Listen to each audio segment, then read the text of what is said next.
Hello guys, welcome to Fiction Quest. So in this video, we will see, what if Naruto was reborn as a celestial dragon and fell in love with Boa Hancock? If you enjoy these kinds of stories, don't forget to show us some love by hitting the like button and subscribing to the channel. Your support means the world to us. Now, let's start the story. Chapter 1. A Gilded Cage. The music was a lie.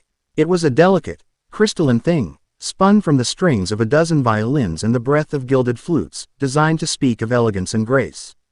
But in the grand hall of the Pangea castle, it was just noise. It was a thin, pretty veneer painted over a foundation of wrought. Saint Jace Uzumaki, a name he wore like an ill-fitting coat, held a crystal goblet of wine the color of blood. He hadn't touched it. The air, thick with the scent of roasted sea king and cloyingly sweet perfume, felt heavy in his lungs. He stood apart from the throng of his peers, near a balcony that overlooked the sprawling, manicured gardens of Mary Geoise. Below, the world was a map of perfect, sterile beauty. Up here, it was a den of gilded vipers. He watched them, the celestial dragons. Men and women with soft hands and softer minds, their hair sculpted into absurd shapes that defied gravity and good sense.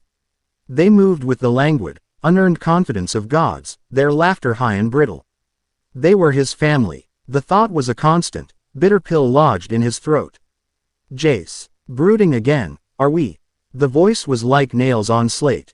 Jace didn't turn. He didn't have to. The lumbering gait, the faint, wheezing breath, the overpowering scent of sugared cakes. It could only be his brother, Saint Charlos.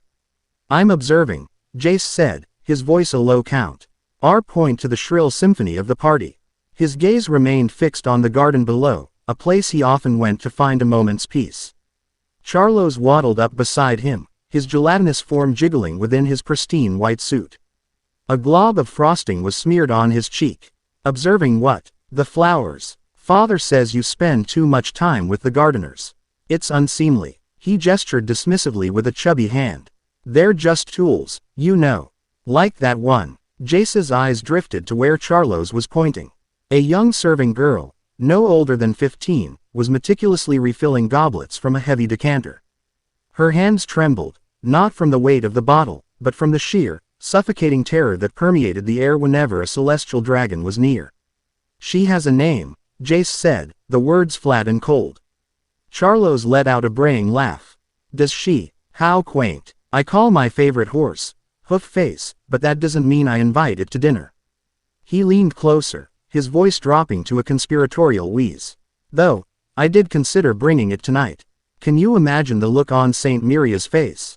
Her hair is styled like a prize-winning pony, after all. Jace remained silent. In his mind, in the core of his soul where a different life still echoed with the scent of ramen and the warmth of a hidden village, a voice screamed. It was the voice of a boy in an orange jumpsuit. A voice that preached about bonds and never giving up. That boy would have sent Charlos flying through a wall. But Jace was not that boy. Not anymore. He was something else, trapped in the skin of the very thing he loathed. He had learned patience. He had learned control. His stillness seemed to unnerve Charlos, who preferred loud, predictable reactions. You're no fun, Jace. Always so serious. Why don't you get a new slave? I heard they brought in a fresh batch from the South Blue. A few with interesting hair colors. You could make them fight. I have no need for slaves, Jace said. Of course you don't. Another voice boomed. Saint Rosward, their father, approached, his own bulbous nose held high in the air. My son Jace is a philosopher. He contemplates the divinity of our existence while the rest of us are forced to manage the world. There was no pride in his voice, only a mocking condescension. Still, a show of authority now and then is necessary for the bloodline. It keeps the lower creatures in their place. As if on cue, a crash echoed through the hall. The music faltered for a single, jarring beat. Every head turned. The young serving girl Jace had been watching now knelt on the marble floor, surrounded by the glittering shards of a shattered platter and a mess of exotic fruits. Her face was a mask of pure, bone-deep horror. She was looking at Charlos. Charlos's face, already a canvas of petulance, twisted into a mask of theatrical rage. You clumsy animal, you soiled the floor, my father's floor. The girl trembled, her shoulders shaking. "Forgive me, Divine One," she whispered, her voice barely audible. "It was an accident, I swear it." "Accidents are for equals," Charlos snarled, taking a step toward her. The guards in the room, clad in the black suits of the government's watchdogs, remained perfectly still. Their job was not to keep the peace. It was to facilitate the whims of the gods. Jace felt a familiar pressure build behind his eyes. It was a golden, churning energy, the echo of a forgotten power from another life, now fused with the innate, indomitable will of this one. It was the storm within him. He usually kept it leashed, chained behind a wall of meditative calm. But sometimes, a sliver of it was necessary. He didn't move. He didn't speak. He simply focused. He extended his presence, not as a wave of force, but as a subtle, pervasive calm. It wasn't hockey, not in the way the warriors of this world understood it. It was something more fundamental. It was the sensation of a warm sun on a cold day, the feeling of a steady hand on a trembling shoulder. The air around Charlos and the girl seemed to thicken, the ambient terror momentarily muted by a feeling of profound, inexplicable peace. Charlos paused, his foot halfway to kicking the girl. He blinked, a confused look on his face, like a dog that had forgotten why it was barking. The raw, murderous rage in his eyes flickered, replaced by a dull confusion. He looked from the girl to the mess, then back to his father. The moment of absolute violence had passed, the thread cut. HMPH. Useless, Charlos grumbled, the fire gone from his voice. He turned away, his attention already drifting toward a dessert table laden with towering cakes. Have it cleaned, and dispose of the failure. Rosward watched the exchange with narrowed eyes, his gaze flickering to Jace for a fraction of a second. He saw nothing, no overt action, but a deep-seated suspicion flickered in his expression. Jace met his father's gaze, his own face a placid mask. He had averted the disaster. But it was a temporary fix, a patch on a dam that was destined to burst. The serving girl was dragged away by two guards, her face streaked with silent tears of relief and terror. She was alive, for now. Jace closed his eyes. The music swelled again, the laughter resumed, and the incident was forgotten by all but him. It was another drop of poison in an ocean of it. And he was drowning. An hour later, the true horror began. The banquet had reached its zenith of debauchery. Many of the celestial dragons were drunk, their cruelty amplified by wine and boredom. Jace had finally retreated to the balcony. The cool night air a welcome reprieve.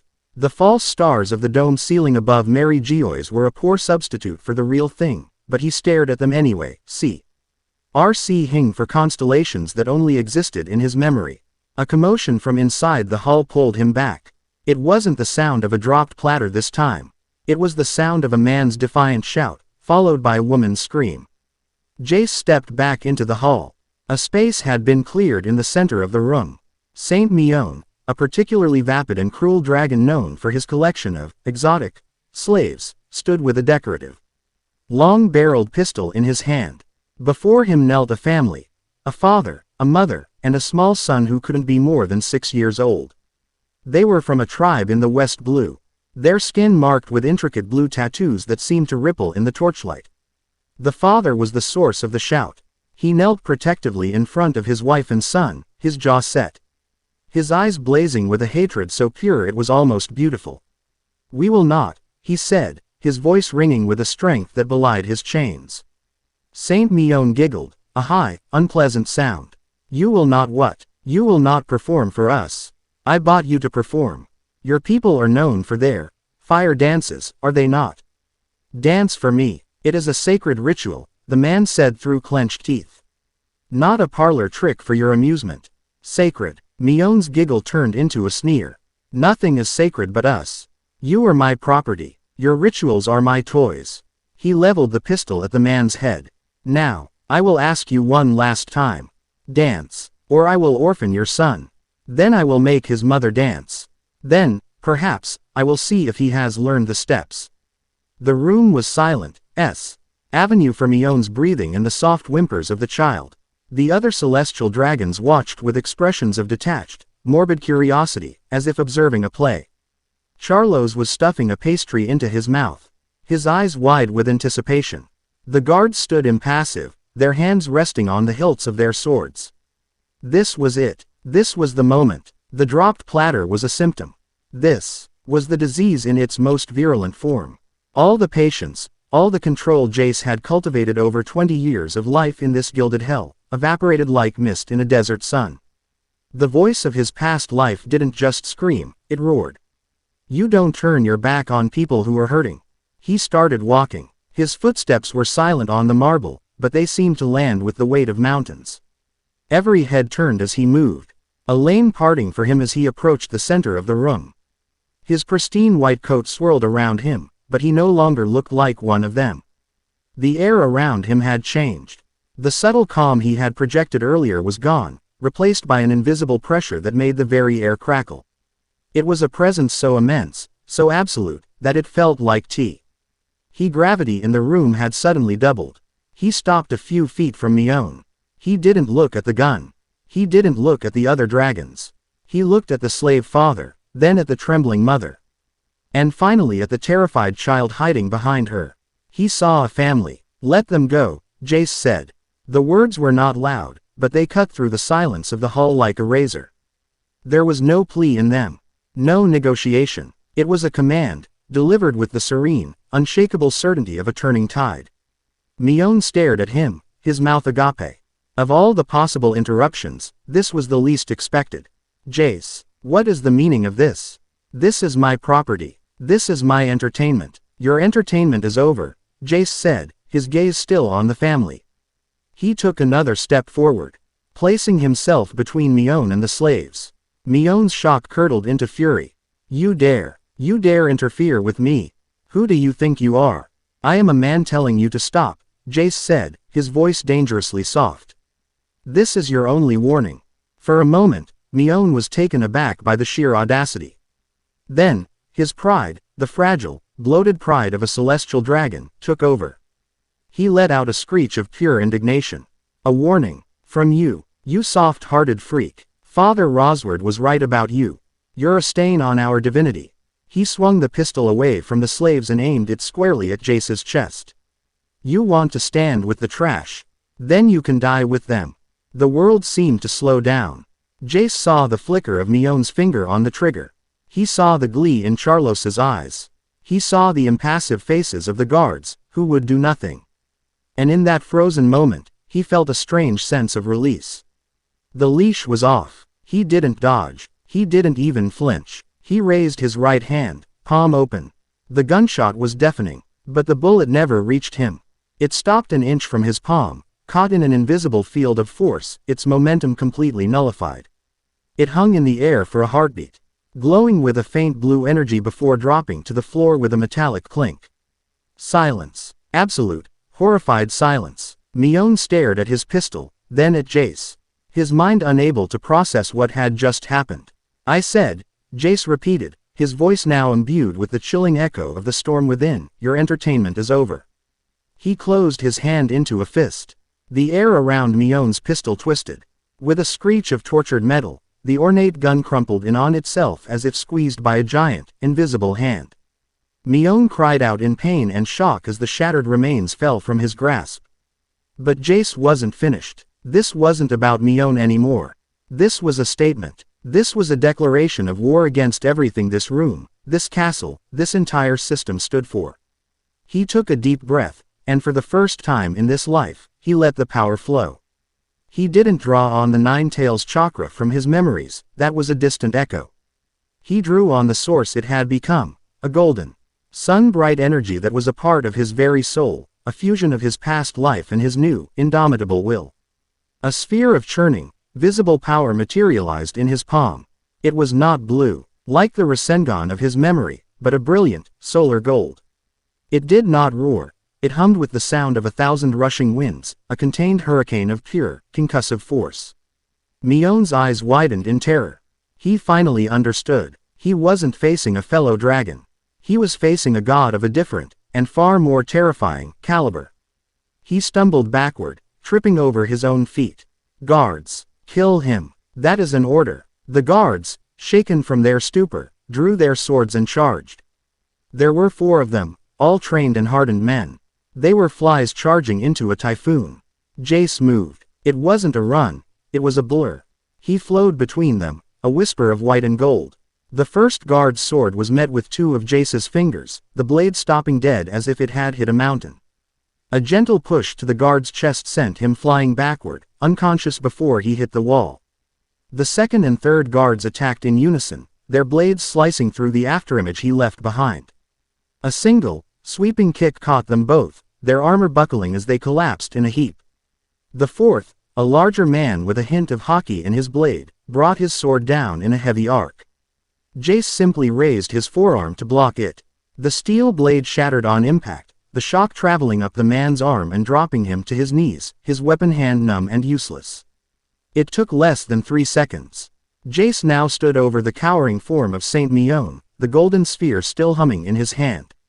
The entire hall was frozen, the celestial dragons looking at H.I.M. with a terror they normally reserved for their slaves.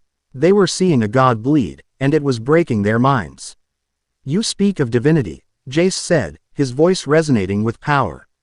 "You wear it like a costume and use it as an excuse for your depravity. You have no idea what it means. He didn't strike Mion with the sphere. That would be too simple, too brutal. He was making a point."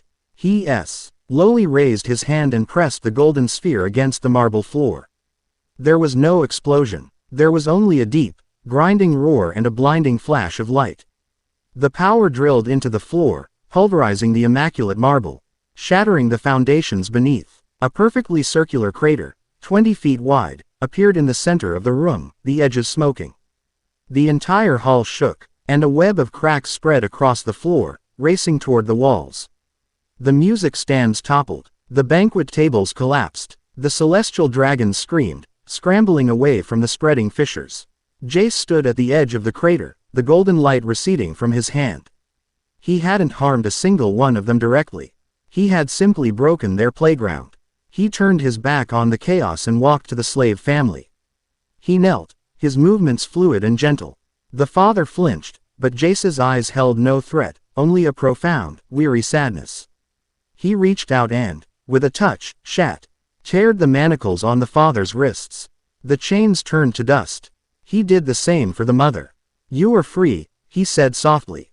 He looked at the child, who stared at him with wide, unblinking eyes, a mixture of fear and awe. "No one will ever put you in chains again. I promise." It was a promise he had made a lifetime ago, to a different world. It still held true. Without another word, he stood and walked toward the exit. His white coat unstained, his expression serene. The chaos, the screams, the terror, he left it all behind him. He had just declared war on heaven, and he had never felt more at peace. The audience chamber of the 5 elders was a place designed to diminish. The ceiling was so high it was lost in shadow, the walls so wide they felt like distant horizons. 5 thrones were arranged in a semicircle on a raised dais, and in them sat the 5 men who secretly ruled the world. They weren't wearing the bubble helmets or the absurd robes of the other dragons. They wore simple, dark suits, their faces etched with the gravity of centuries. And in the center of their formation, on a higher tier, sat an empty throne. The throne of the world. A symbol of equality among kings that was the world's greatest lie. Jace stood before them, alone. The guards who had escorted him here had been dismissed. There were no chains. There was no pretense of him being a prisoner. This was a summons, not an arrest. An acknowledgement of the power he had displayed. For a long moment, there was only silence. The 5 men simply stared at him, their gazes heavy with scrutiny. Jace met their stares without flinching. He could feel their power. It was immense, ancient, and sharp as honed steel. These were not the fools from the party. These were predators. The elder with the long, white beard and the katana resting across his lap spoke first. His voice was like stones grinding together. "You have committed an unprecedented act, Saint Jace." "I stopped a monster from murdering a child," Jace corrected him. His tone even. "If that is unprecedented in this castle, then the problem is not with my actions." The tall, bald elder with the magnificent mustache steepled his fingers. "The monster, as you call him, is a world noble. His actions, by definition, are divine will. You attacked a god. You attacked the very foundation of the world's stability. A stability built on the backs of slaves." Jace countered. A peace maintained by allowing atrocities. That is not stability. It is a festering wound you've covered with a silk cloth. The blonde elder, who looked younger than the others, leaned forward. You speak with the fire of an idealist. A dangerous fire. Do you have any idea what would happen if the world saw a celestial dragon punished by another? If they saw our divinity crack? The four emperors, the revolutionaries, the chaos would drown the world in blood. The order we maintain, however distasteful you may find its methods, prevents a global war. Your order is the war. Jace shot back. It's just a slow, quiet one, fought every day in the slave pits and the downtrodden kingdoms. You sacrifice the powerless to appease the powerful.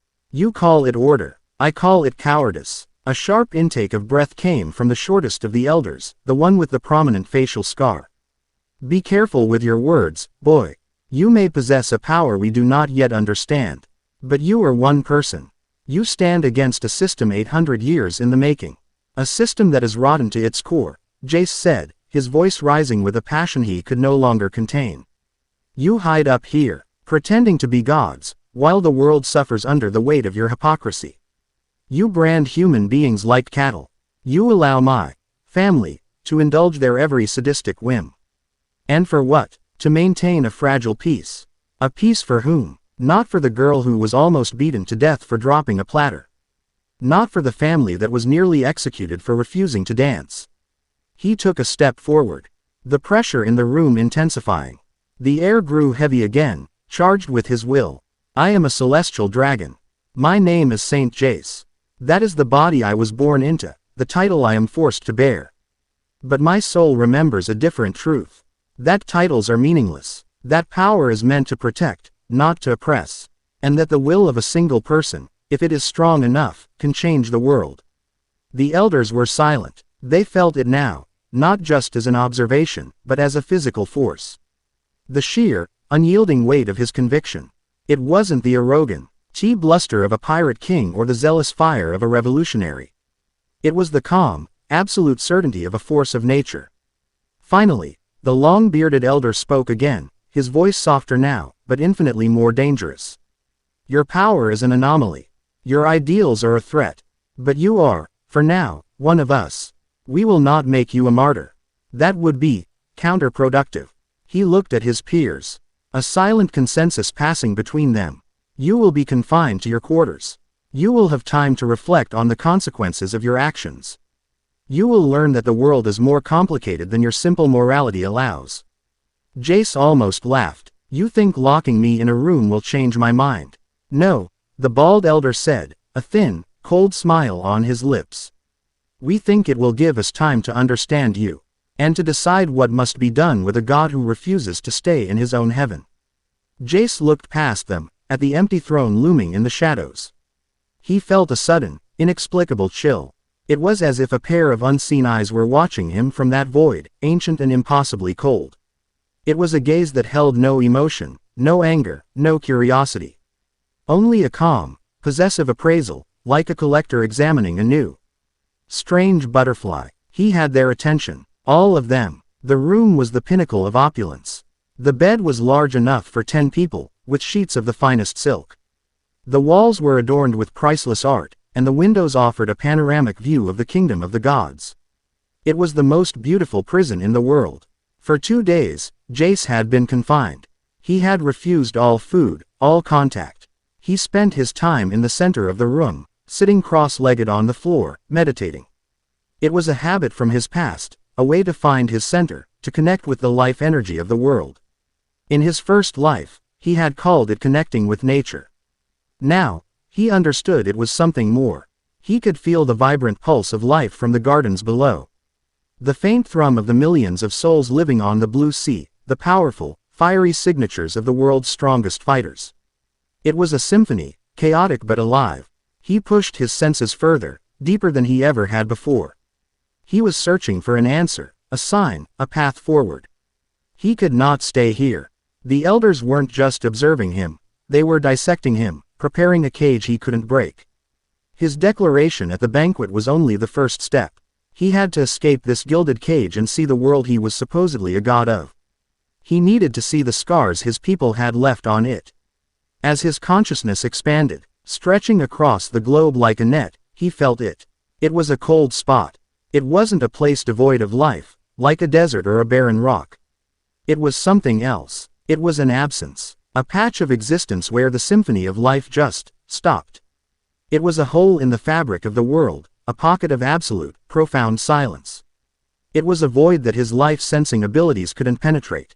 A metaphysical blind spot. The sensation was deeply, fundamentally wrong. It was the feeling of nothingness, a concept his very soul, so full of life and will, rebelled against. He tried to focus on it, to get a sense of its location, but it was like trying to grab smoke. It was somewhere out on the Grand Line, shrouded in the chaos of the treacherous seas, but its presa. NCE was a chilling whisper at the edge of his perception. It felt ancient, hungry, and utterly alien. A cold dread washed over him, a feeling he hadn't experienced since the darkest days of a war fought long ago. The elders, the world government, the pirates, they were all known quantities. They were part of the world's song. This was different. This was silence. This was the end of the song. His eyes snapped open. The decision was made. He could not fight the system from within. He could not understand this new, terrifying threat from his prison. He had to leave. He knew where he had to go.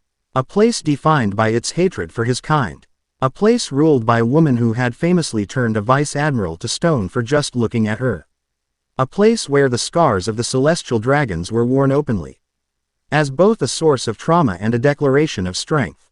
Amazon Lily. He would go there, not as a conqueror, but as a pilgrim. He would face their hatred, and he would understand the true price of his birthright. He stood up, the silken prison robes feeling like lead weights.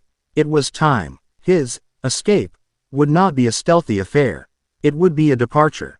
A statement that these walls, this entire holy land, could not hold him. He walked to the reinforced door of his chambers and placed his palm against it.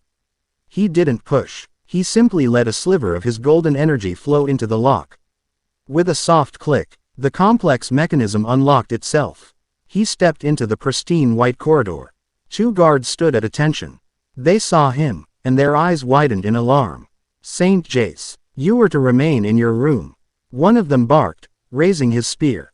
Jace kept walking. I am leaving. Halt. We have orders. They moved to intercept him.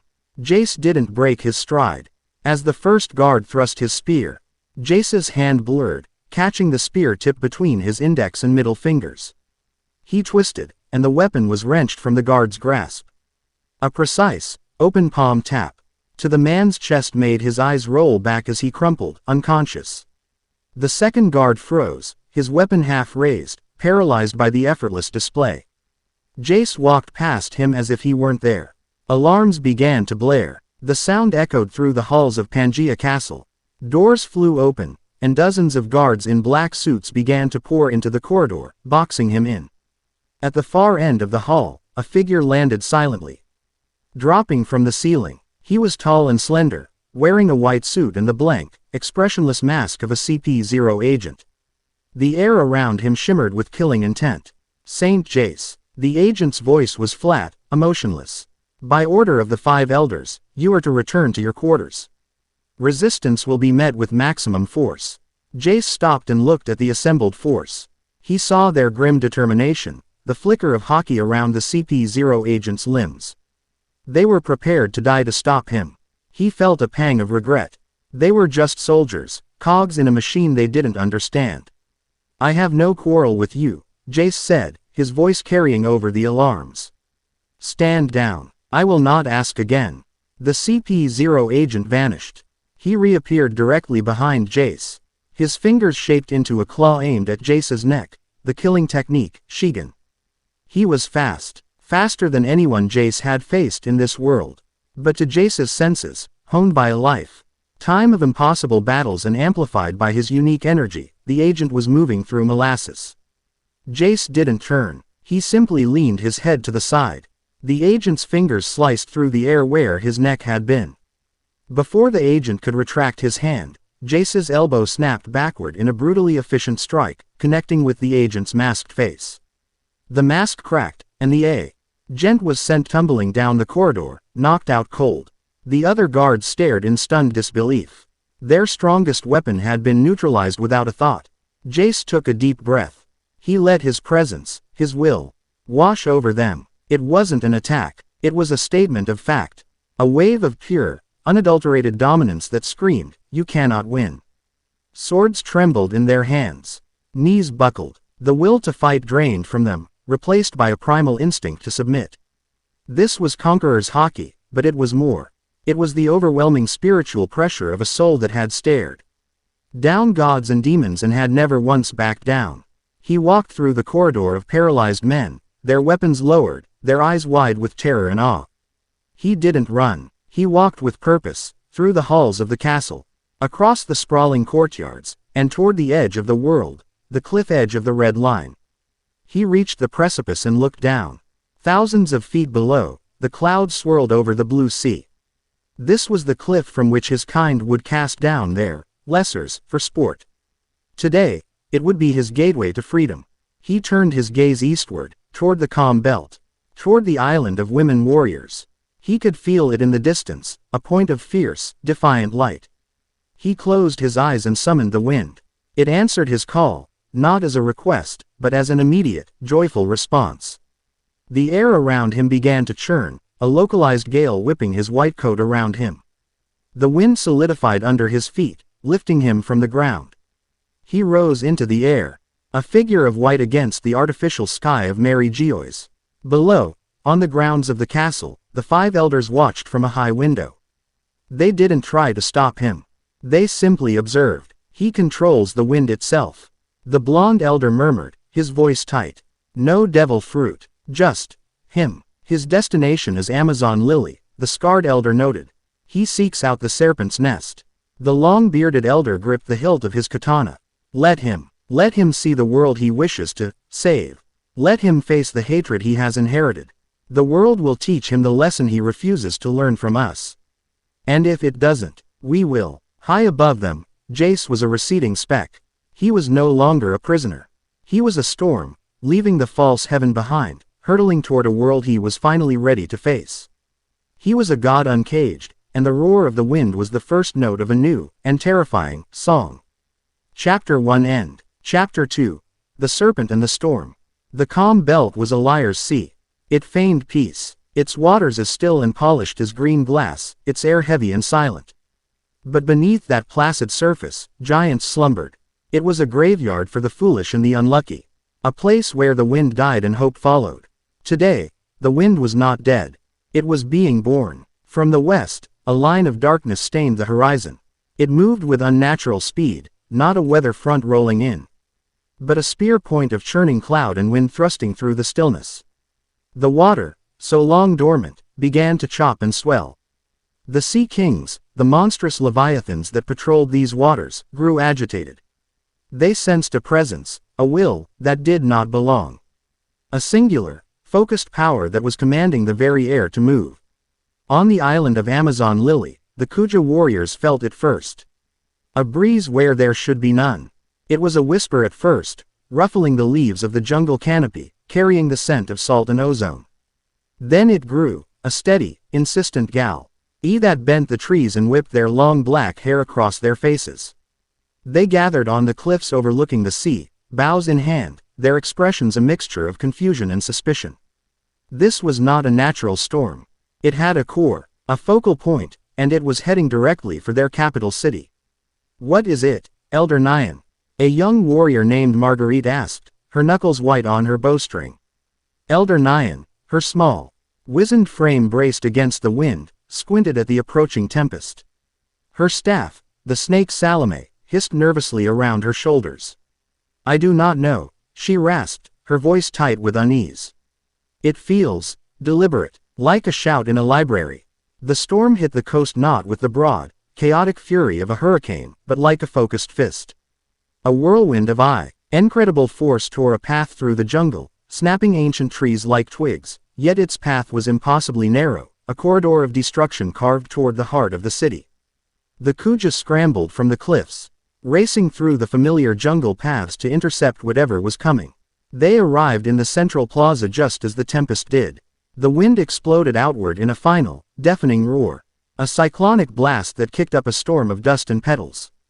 The warriors braced themselves, arrows nocked, their hockey-laced senses straining to pierce the maelstrom. And then, as suddenly as it had begun, it stopped.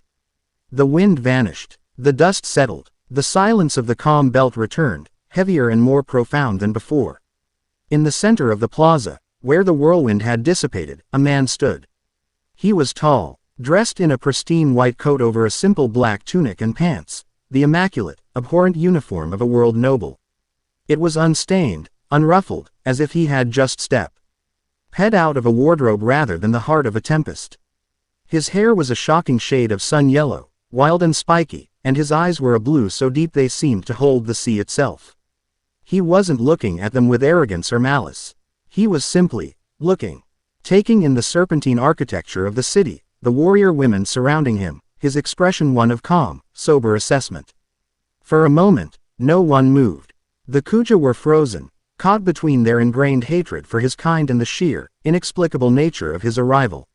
He hadn't come by ship. He hadn't breached their defenses. He had commanded a storm as his chariot and simply appeared. The spell was broken by the sharp command of Ran, one of the elite warriors. An intruder, a man. Her voice was the spark in a powder keg. With a collective roar of fury, 100 arrows were loosed. They flew through the air, a cloud of black-fletched death, each arrowhead coated in the gleaming sheen of armament hockey. They were arrows that could pierce steel. Arrows meant to kill. The man didn't move to run. He didn't summon another gale. He simply raised a hand. He moved with a fluid grace that defied the eye, a blur of white and gold. He didn't block the arrows, he seemed to dance between them. One came too close, aimed for his heart. He didn't bat it away. He caught it. His fingers closed around the hockey-infused shaft an inch from his chest. His motion so casual it was insulting. He held it for a moment, examining the craftsmanship of the arrowhead, before letting it drop to the stone pavement with a clatter. The Kuja stared, their blood running cold. No one caught a hockey arrow. It wasn't possible. I have not come to fight, he said. His voice was calm, resonant, carrying across the plaza without a single hint of fear. I have come to speak with your empress. Men do not speak here, another warrior snarled, lunging forward with a spear. They die. She was fast, her lunge a powerful, disciplined thrust. Jace sidestepped it with an economy of motion that was breathtaking. He didn't counterattack. He let her momentum carry her past him, and with a light tap of his fingers on the back of her knee, he buckled her leg. She stumbled, falling to one knee, her attack completely neutralized. Before she could recover, he had already moved on, evading another two warriors who charged him from the flanks. He didn't strike them. He used their own momentum against them, redirecting a sword thrust with his forearm, guiding a kick harmlessly into the air. He was a stone in a river, the water of their rage parting around him. Unable to move him an inch. He was showing them, with every effortless movement, the vast, impossible gulf in their power. He was showing them that he was choosing not to harm them. This restraint, this utter lack of malice from a man wearing the clothes of a monster, was more unnerving than any threat. From the grand archway of the Kuja Palace, a new presence emerged. The warriors, even in the heat of their futile assault, immediately stopped. They fell to their knees and bowed their heads, their formation parting like the Red Sea. The air grew still, charged with an imperious authority that dwarfed even Jace's powerful aura. She walked with a sublime, deliberate grace, her impossibly long black hair flowing behind her, her lithe form clad in elegant silks that accentuated a beauty so perfect it seemed to defy nature. Her face was a mask of divine arrogance and ethereal loveliness, her eyes sharp and cold as obsidian chips. With her was her own serpent, the massive white snake Salome. Coiled around her as both a throne and a guardian. This was Boa Hancock, the pirate empress, the most beautiful woman in the world. And as her eyes fell upon Jace, that beauty was twisted by a look of pure, unadulterated venom. It was his clothes, the pristine white of the celestial dragon. For her, it was not just the uniform of an enemy. It was the color of nightmares. It was the sight of her cage, the symbol of her torment, the brand of the men who had stolen her childhood and marked her as property. Her breath hitched, a faint, almost imperceptible sound, but her composure was immediate. The flicker of raw trauma was instantly buried under a mountain of ice-cold fury. "A man," she said, her voice like velvet laced with poison. She looked down her nose at him. A gesture she had perfected into an art form. "And not just a man. Celestial dragon filth. Here, on my island. Did you lose your way, or did you come here specifically to die?" Jace met her gaze directly. He did not bow. He did not look away. He saw the hatred in her eyes, but he also saw the flicker of pain beneath it. He saw the fortress she had built around her soul. "I came here to see you, Empress Hancock," he said. His tone respectful but firm. "My name is Jace." Hancock let out a short, derisive laugh. "I do not care what your name is. The only thing I care about is the satisfaction of watching you turn to stone before I shatter you into 1,000 pieces." She straightened up, her bearing regal and terrifying. She held out her hands, forming them into the shape of a heart. It was a gesture known and feared across the seas. "Prepare to be petrified by my beauty," she declared, her voice ringing with absolute power. A beam of iridescent pink light, shaped like a massive heart, shot from her hands directly at Jace. The Kuja warriors watched with grim satisfaction. This was their empress's justice, swift and absolute. No man, no matter how powerful, could resist the allure of the Mero Mellow. Their lust would be their undoing. The pink beam washed over Jace. He stood his ground, bathed in the rosy light. He did not shield his eyes. He did not struggle. His expression did not change. He simply watched her, his blue eyes holding no trace of lust, no hint of desire. There was only a calm, unwavering focus, a deep and powerful will that saw her not as an object of beauty, but as a person. As a queen, as a fighter. The light faded. Jace was still standing there, completely unaffected. The plaza was plunged into a silence so profound it was like the world had lost its breath. The Kuja warriors stared, their mouths agape. Elder Nyan's eyes were wide with disbelief. Hancock's own arrogant smile faltered, a crack in her perfect facade. Her power had never failed. Never. "How?" she whispered, the word escaping her lips before she could stop it. "Your power works on those with impure thoughts," Jace stated, not as a taunt, but as a simple observation. "I hold none for you." He took a half step forward, an act of shocking audacity. "I did not come here to be your admirer or your enemy. I told you, I came here to speak." Hancock's shock morphed into a deeper, more profound rage. Her power hadn't just failed, he had dismissed it. He had dismissed her. He had looked upon her, the most beautiful woman in the world, and felt nothing. It was the ultimate insult. "You dare," she shrieked, her voice losing its regal calm and taking on a sharp, furious edge. "You stand in my city, on my land, and you mock my power. You will not be petrified. You will be broken." She pointed a commanding finger toward the massive fighting arena carved into the side of the mountain. "You have challenged the honor of Kuja. You will face me in the arena, and I will execute you myself." The arena was a brutal, colossal thing, a deep pit with walls of sheer stone, surrounded by tiers of seats carved for the entire population of the island. The Kuja women filled the stands, their voices a low, angry hum. A chorus calling for blood. Hancock stood on the sand in the center of the pit, stripped down to her more practical fighting attire. She was a vision of lethal grace, her every line radiating confidence and killing intent. Across from her, Jace stood, his white coat now discarded, leaving him in his simple black tunic. He looked strangely out of place, a point of calm in a vortex of hatred. "There are no rules here, Celestial Dragon," Hancock called out, her voice echoing in the vast space. "Only your death." "I understand," Jace replied, his gaze steady. He settled into a low, balanced stance. A posture from a forgotten life, his hands open and ready. Hancock didn't wait. She moved, a blur of color and motion. She closed the distance in a heartbeat, her legs swinging in a high, vicious arc. Perfume femur. Her kick, imbued with the invisible armor of hockey, could shatter boulders. Jace met it not with a block, but with a redirection. He moved with her attack, his palm guiding her heel just past his head. The force of her kick whistled past his ear, stirring his golden hair. He used her momentum to spin her around, creating a sliver of distance between them. She recovered instantly, landing with the grace of a cat, and launched into a furious barrage of attacks. Kicks, punches, chops, each one was a killing blow, delivered with breathtaking speed and precision.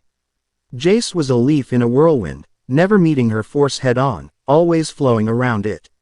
He parried a strike to his throat with the back of his hand, he ducked under a sweeping kick. He twisted his torso to let a hockey-laced punch skim past his ribs. To the onlookers, it looked like he was on the defensive, being overwhelmed. But Elder Nyan saw the truth. He wasn't being overwhelmed. He was learning. He was analyzing every move, every feint, every subtle shift of her weight. And he wasn't even breathing hard. Hancock felt it, too. It was infuriating. It was like striking water. Her attacks, which had broken admirals and giants, were landing on nothing. His evasions were too perfect, his timing too precise. The frustration fueled her rage. "Hold still and die," she screamed, leaping back and launching her signature ranged attack. She kissed her finger, creating a small pink heart, and pulled it back like a slingshot. Slave arrow. A volley of hundreds of tiny, pink, heart-shaped arrows of light filled the air, a beautiful, deadly storm. Each one carried her petrifying power. Jace didn't try to dodge them all. He took a deep breath, and the air around him shimmered. With a flick of his wrist, he unleashed a controlled blade of wind, a scything arc of pure force that met the volley of arrows head-on. The two forces collided. The slave arrows disintegrated, their energy dispersed by the focused gale. A few stray arrows got through the barrier. Jace moved, his body a blur, swatting them out of the air with the backs of his hands as if they were annoying gnats. Hancock was panting now, her chest heaving. Her fury was mingling with a thread of disbelief. Who was this man? What was this power? It wasn't a devil fruit she recognized. It was something more elemental, more fundamental. She roared and charged again, this time pouring even more of her will, her hockey, into her attack. She would break him with sheer, overwhelming force. She closed the distance, feinting a kick before spinning, putting all of her power into a devastating backhand strike aimed at his head. This time, Jace didn't dodge. He met it. He raised his forearm to block, his muscles tensing. Her hand, glowing with the dark sheen of armament hockey, crashed against his arm. The impact was like thunder. A shockwave erupted from the point of contact, blasting sand and dust outward. Hancock felt like she had struck a mountain of solid iron. But the impact did something else. The force of the blow tore the flowing sleeve of her dress at the shoulder. For a single, fleeting moment, a patch of skin on her upper back was exposed. And Jace saw it. It was a brand, a grotesque, ugly thing, burned deep into her flesh. The symbol of a hoof. The hoof of the soaring dragon. The mark of a celestial dragon's slave. Time seemed to stop. The roar of the crowd, the sting of the sand, the fury of the battle, it all faded into a dull, distant hum. In his mind, Jace saw not the proud empress before him, but a terrified young girl in chains. He saw the leering faces of his kin. He saw the casual cruelty, the unimaginable suffering, the soul-deep violation represented by that mark. And the storm inside him, the one he had kept so carefully leashed, finally broke free. His entire aura changed. The calm, placid ocean of his presence instantly became a raging, solar inferno. A wave of pure, golden energy erupted from him, an energy that was not destructive but incandescently furious. It was the righteous, protective rage of a guardian. It was the fury of a sun god witnessing a great injustice. Hancock felt it wash over her, and she stumbled back, her attack forgotten. It was the most terrifying thing she had ever experienced. It wasn't conqueror's hockey. It wasn't meant to dominate her. It was different. It was a tsunami of emotion, and at its heart was a white-hot anger that was not directed at her, but was blazing for her. It was anger at the brand she carried. It was anger on her behalf. The concept was so alien, so utterly contrary to every fiber of her being and every lesson her trauma had taught her, that her mind recoiled. Jace's blue eyes, once so calm, now burned with a golden fire. He looked at her, but he wasn't seeing an opponent anymore. He was seeing a survivor. The fight was over. He had no more will to continue it.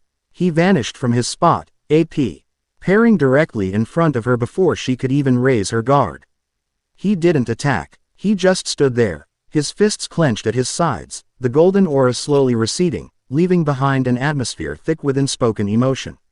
He looked her in the eye, and for the first time, she saw no judgment, no pity, no desire. Only a deep, staggering well of empathy. He spoke her name, not as an empress, not as an enemy, but as a person. Hancock. His voice was soft, but it struck her harder than any physical blow. "I am sorry," he said, the words imbued with the full, crushing weight of his soul's conviction. "I am so sorry for what they did to you." It was a simple sentence. An apology. From a man wearing the skin of her tormentors. An apology for a crime he didn't commit, but one his people had. It was a direct acknowledgement of the one secret she guarded with all her being, the source of all her pain and all her power. It shattered her. The fortress she had built around her heart, walls of arrogance and misandry and hatred, crumbled to dust. The pirate empress, the woman who brought navies to their knees with a glance, stood defenseless before an apology. A wave of emotions he hadn't allowed herself to feel in over a decade crashed over her. Grief, rage, shame, and a terrifying, unfamiliar flicker of something else. Her mind couldn't handle it. Her body reacted on pure, primal instinct. A defense mechanism not of hate, but of pure emotional overload. "Don't look at me," she screamed, the words tearing from her throat. Her eyes blazed with a desperate, panicked light. She unleashed her power again. Not as an attack, but as a shield. The mellow beam, shot from point-blank range, engulfed him. This time, there was no lust to target, only a desperate plea for him to stop looking at her. To stop seeing the broken slave beneath the empress. Her will, fueled by this raw, exposed vulnerability, was immense. The power slammed into him. But it was met with the unwavering, empathetic core of his own soul. He did not turn to stone. Not completely. The effect was warped, twisted. The petrification spread slowly, unnaturally, up his legs, his torso. It wasn't his body that was being targeted, but his soul's expression of empathy that was overwhelming her power's logic. He saw the terror in her eyes, and he understood. He didn't fight it. He let it happen. He allowed her this defense. He gave her this victory. The gray stone crept up his neck, over his face. The last thing she saw were his eyes, still holding that impossible understanding, before they too turned to stone.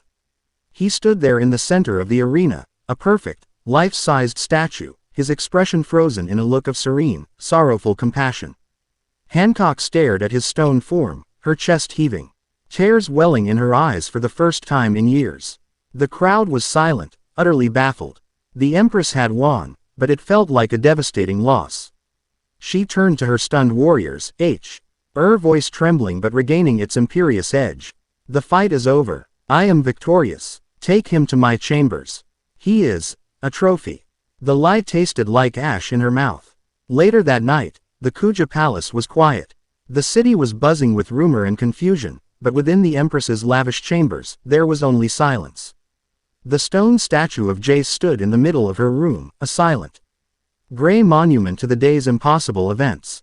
Hancock sat on her bed, wrapped in silk robes, staring at it. Her sisters, Sandersonia and Marigold, had tried to speak with her, but she had dismissed them. She needed to be alone. She was the Empress, the Snake Princess, a woman whose will was absolute. But tonight, she felt like a terrified girl again. That man, Jace, he had fought like a demon, moved like the wind, and wielded a power she couldn't comprehend. He had weathered her ultimate ability, twice. He had seen her deepest, most shameful secret. And he had apologized. The words echoed in her mind, a relentless drumbeat against her defenses. "I am sorry for what they did to you." No one had ever said that. No one had ever looked at her with anything but fear, lust, or envy. No one had ever seen past the Empress to the slave. He had, and his reaction wasn't pity or disgust. It was anger, a righteous, protective anger. For her, her hand trembled as she reached up and touched the cool, stone surface of his face. His expression was so calm. Even in this state, he exuded a sense of peace, of strength. He had let her do this. He had seen her panic, her desperation, and he had allowed her to win, to give her an escape. She slowly walked around the statue, her fingers trailing along the stone. Her hand came to rest on his back, on the spot that corresponded to where her own brand was hidden. She pressed her palm flat against the cold stone, and a sob she had been holding back for 13 years finally escaped her lips. It was a raw, painful sound, the cracking of a dam. The tears came, hot and furious. She wept for the girl she had been. She wept for the monster she had been forced to become. And she wept because of the terrifying, incomprehensible hope that a single man's apology had ignited within her. Her devil fruit power was tied to her will. A strong enough shock or a shift in her own emotional state could undo its effects. As she leaned her forehead against the statue's chest, her body racked with sobs, a faint cracking sound echoed in the silent room. A fissure appeared on the statue's hand. Then another on its cheek. The gray stone began to crumble away like dry clay, revealing the warm, living flesh beneath. She looked up in shock as the petrification receded completely. Jace stood before her, no longer a statue, his blue eyes soft with a concern that made her heart ache. He didn't speak. He simply raised a hand, not to attack, not to command, but as a gentle, hesitant offering. An invitation. Hancock stared at his hand, then at his face. Every instinct, every scar on her soul, screamed at her to run, to attack, to turn him back to stone. But for the first time, she listened to the other voice. The small, quiet one that was tired of the hate, tired of the fear. She didn't take his hand. That was a step too far. But she didn't strike it away, either. "You will stay on this island," she said, her voice hoarse from crying, but regaining a sliver of its authority. "Under guard. You will not leave the palace grounds. If you try, I will kill you for real this time." Jace slowly lowered his hand, a small, understanding smile gracing his lips. "I understand," he said. She had no logical reason to let him live. He was a man, a world noble, an intruder who had seen her weakness. He was everything she was supposed to despise. But as she looked at him, she knew she couldn't let him go. She couldn't bring herself to destroy the only person in the world who had ever looked at her and seen not a beautiful monster, but a woman who deserved an apology. The decision was madness, but it was her own. Chapter 2 End. Chapter 3. Echoes in the calm. The days that followed settled into a strange and fragile truce. Jace was a prisoner, yet he was not confined to a cell. He was given quarters within the palace, spacious, but under the constant, watchful eyes of the Kuja's elite guards. He made no attempt to escape, no move to challenge Hancock's decree. He accepted his gilded captivity with the same unnerving calm he had shown in the arena. But he was not idle. His presence, initially a source of tension and fear, began to subtly reshape the palace's atmosphere. He did not impose, he did not command, he simply helped. He woke with the sun, his mornings spent in deep meditation in the palace gardens, a practice the Kuja watched with suspicion that slowly morphed into curiosity. They felt the air around him, a tangible aura of peace and vitality that seemed to make the flowers bloom brighter. One afternoon, he found a section of the palace wall that had been cracked during his tumultuous arrival. The Kuja masons were struggling, their tools ill-suited for such a deep fracture in the massive stone blocks. Jace approached them, and they tensed, expecting a demand or an insult. Instead, he simply placed his hands on the wall. A soft, golden light emanated from his palms. The guards gripped their weapons, but he paid them no mind. With a low hum of power, the cracks began to knit themselves together. The stone flowed like clay, mending itself until the wall was whole again, stronger than before, with no seam to show for the repair. He simply nodded at the stunned masons and walked away. Word of his strange, quiet deeds spread. The warriors assigned to guard him reported that he spent hours just listening. He would ask about their hunting techniques, their history, the names of the flowers in the garden. He listened not with the detached curiosity of a scholar, but with a genuine, focused interest that was both disarming and deeply confusing. He treated them as equals, as people. His most frequent sparring partners became Boa Sandersonia and Boa Marigold, Hancock's younger sisters. Their initial challenges were hostile. Attempts to probe for weakness, to justify their lingering hatred. But Jace met them each time with patient control. He never sought to defeat them, only to teach. "Your strike is powerful, Marigold," he said one afternoon in the palace training yard, effortlessly deflecting a hockey-infused spear thrust from the larger of the two sisters. But you put all of your weight behind it. If you miss, you are left completely exposed. To demonstrate, he used her own momentum to spin her off balance, holding her in a harmless lock before releasing her. Power must be controlled, an ocean in a teacup, not a flood. With Sandersonia, whose movements were more fluid and snake-like, he focused on her hockey. You sense my movements, he told her as he evaded a flurry of her hair-based attacks. But you are only seeing what is there. Try to feel what will be there. Intention has a shape, a weight. Feel for the shape of my will before I even move. He was teaching them a level of sensory awareness, a form of observation hockey. That was far beyond what they had ever known. They were his jailers, and he was their sensei. The absurdity was not lost on them. Why? Sandersonia finally asked him one day, her breath coming in ragged gasps after a particularly intense session. Why are you helping us? We are your enemies. We would kill you if our sister gave the word. Jace picked up a towel and wiped the sweat from his brow. His expression thoughtful. You are not my enemies, he said simply. You are warriors protecting your home. There is no shame in that. And strength should be shared, not hoarded. A sharp sword is useless if it's the only one you have when the real monsters come. His words hung in the air, cryptic and unsettling. The sisters exchanged a look. Their suspicion of him hadn't vanished. But it was now tainted with a grudging respect. He was an anomaly, a puzzle they couldn't solve, and the more they saw of him, the more the pieces refused to fit their worldview. Hancock watched all of this from a distance. From her balcony, through the latticework of her chambers, she observed him. She saw his quiet strength, his inexplicable kindness. Each act of generosity, each moment of patient instruction, was another chisel tap against the walls she had built around her heart. It was infuriating. It was terrifying. It was addictively fascinating. She maintained her public facade of cold, imperious disdain. To her people, he was a trophy, a curiosity she had deigned to keep alive for her own amusement. But in the quiet hours of the night, she found herself drawn to him.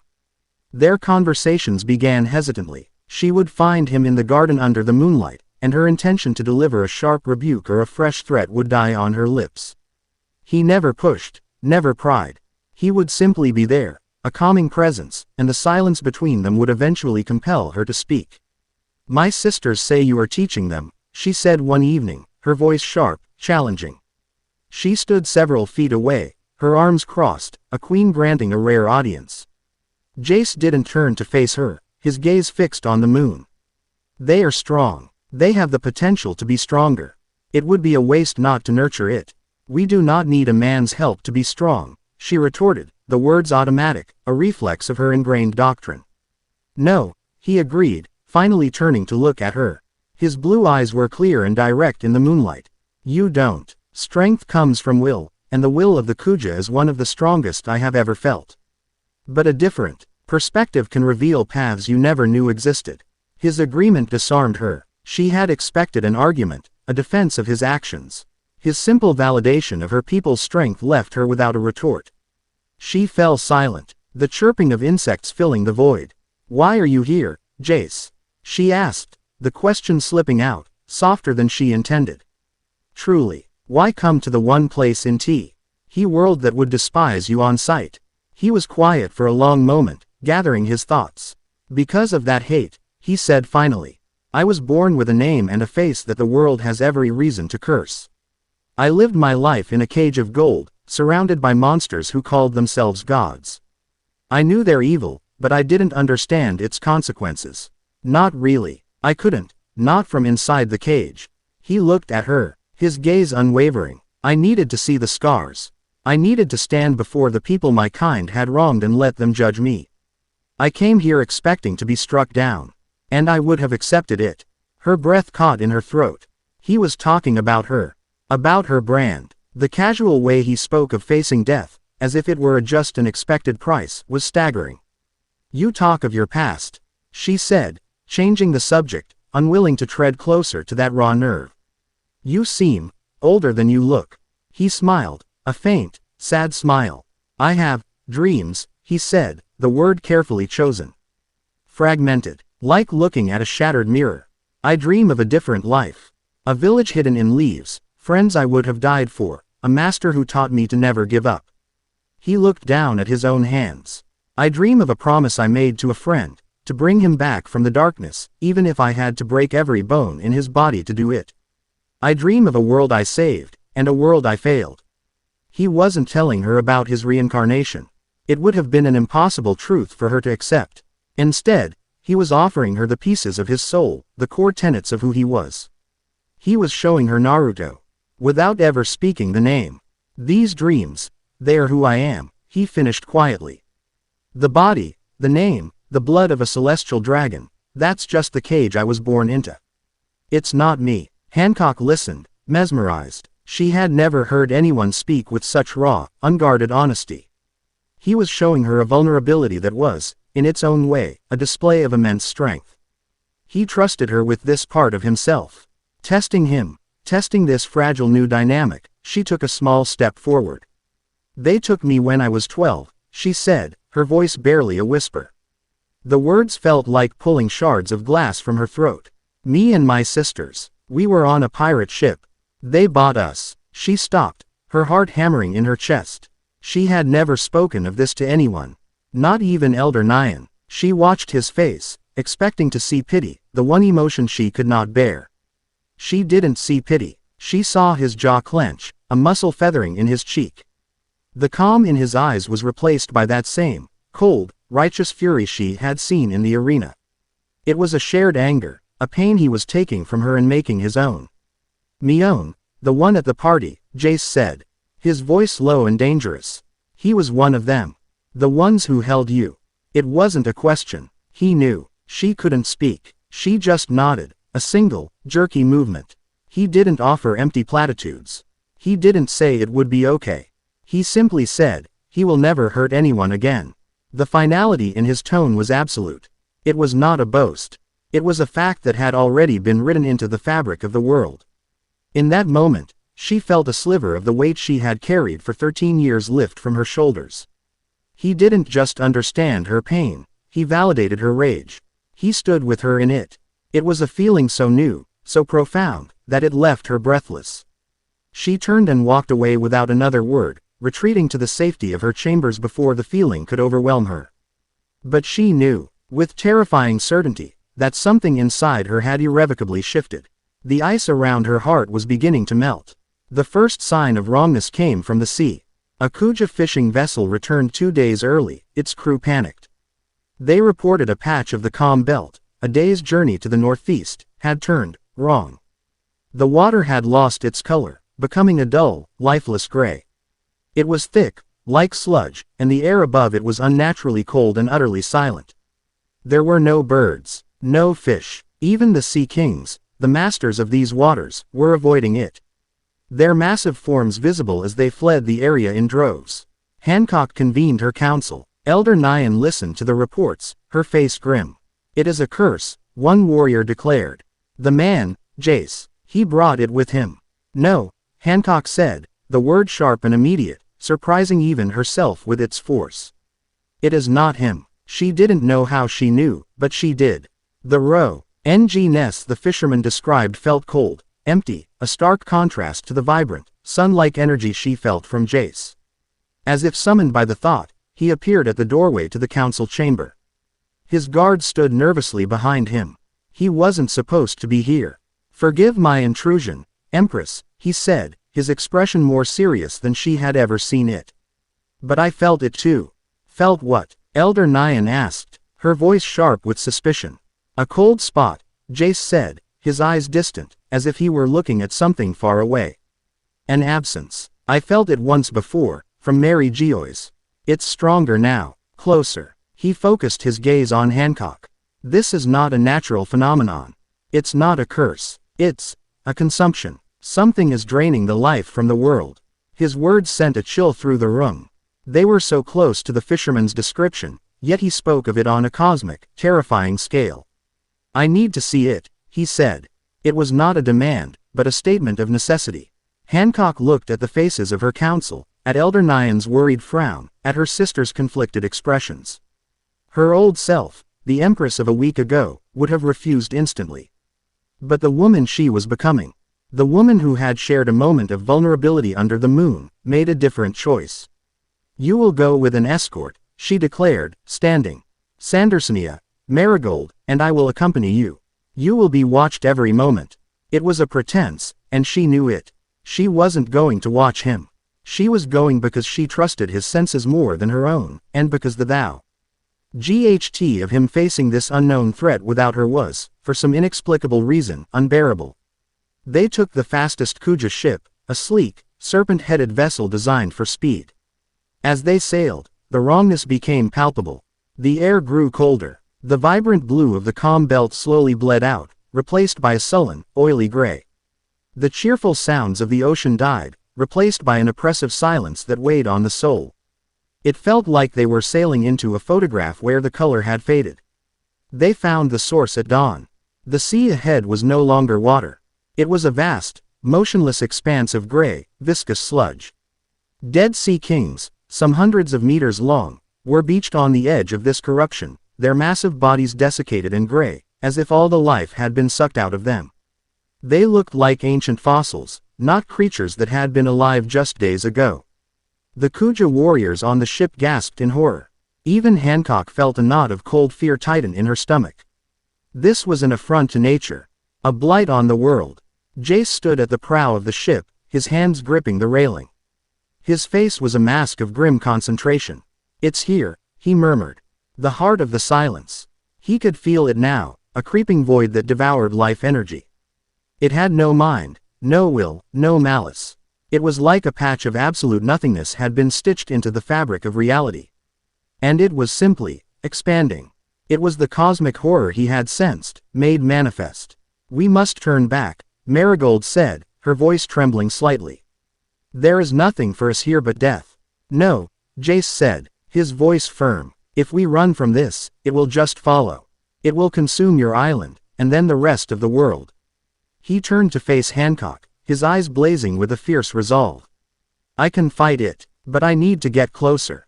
Before anyone could protest, he leapt from the ship. He didn't fall into the gray sludge. He landed on the surface of it, his feet held aloft by a churning cushion of wind. Propelled by controlled gusts, he skimmed across the Dead Sea, a beacon of golden hair and white clothing against the bleak, colorless landscape. Jace, Hancock cried out, a raw panic in her voice that she did not try to hide. He sped toward the center of the gray expanse, where the corruption seemed thickest. As he got closer, he could feel it trying to drain him, 1,000 tiny, invisible needles trying to leech away his life force. He flared his own energy, creating a protective aura of golden light that held the encroaching nothingness at bay. He stopped, hovering 100 feet above the sludge. This was it, the nexus. He had to push it back, to cauterize this wound on the world. He closed his eyes and drew on his power, not just the portion he used for combat, but the deep, foundational wellspring of his soul. He reached for the memories of his past, of the wizened toads on a sacred mountain, of the art of blending his own energy with the life force of the world itself. Here, in this new world, it was an instinctive process. He became a conduit. Golden light exploded from him. It was not a harsh, blinding light, but a warm, generative radiance, like the birth of a star. Markings appeared on his face, orange pigment around his eyes, a sign of the immense natural energy he was channeling. His presence, already immense, expanded tenfold. A tidal wave of pure life flooding the Dead Sea. From the ship, Hancock and her sisters could only watch in awe. He was no longer a man. He was a sun. He hung in the air, a radiant god pouring life back into a dead world. Jace thrust his hands downward. Begone, he roared, his voice amplified by power. A wave of pure, golden life energy erupted from him, slamming into the gray sludge. It wasn't an explosion of force, but of creation. Where the golden light touched the gray sea, color and life returned with explosive speed. The sludge dissolved back into clear, blue water. The air warmed. Silence was shattered by the sound of a rushing tide. He was pushing it back, a single man holding back an ocean of nothingness with the sheer force of his own vitality. The gray corruption fought back, resisting. But it could not stand against the concentrated, overwhelming power of pure life. The golden wave spread, a circle of vibrant blue widening around him, reclaiming the sea from the void. The effort was immense. He felt his reserves draining at an alarming rate. This wasn't a fight against an enemy he could punch. It was a battle against a fundamental concept, and it was costing him dearly. With a final, desperate roar, he poured everything he could spare into one last, colossal wave of power. The golden light flared to a blinding intensity, and the last of the gray sludge in the immediate area evaporated, replaced by sparkling, healthy ocean.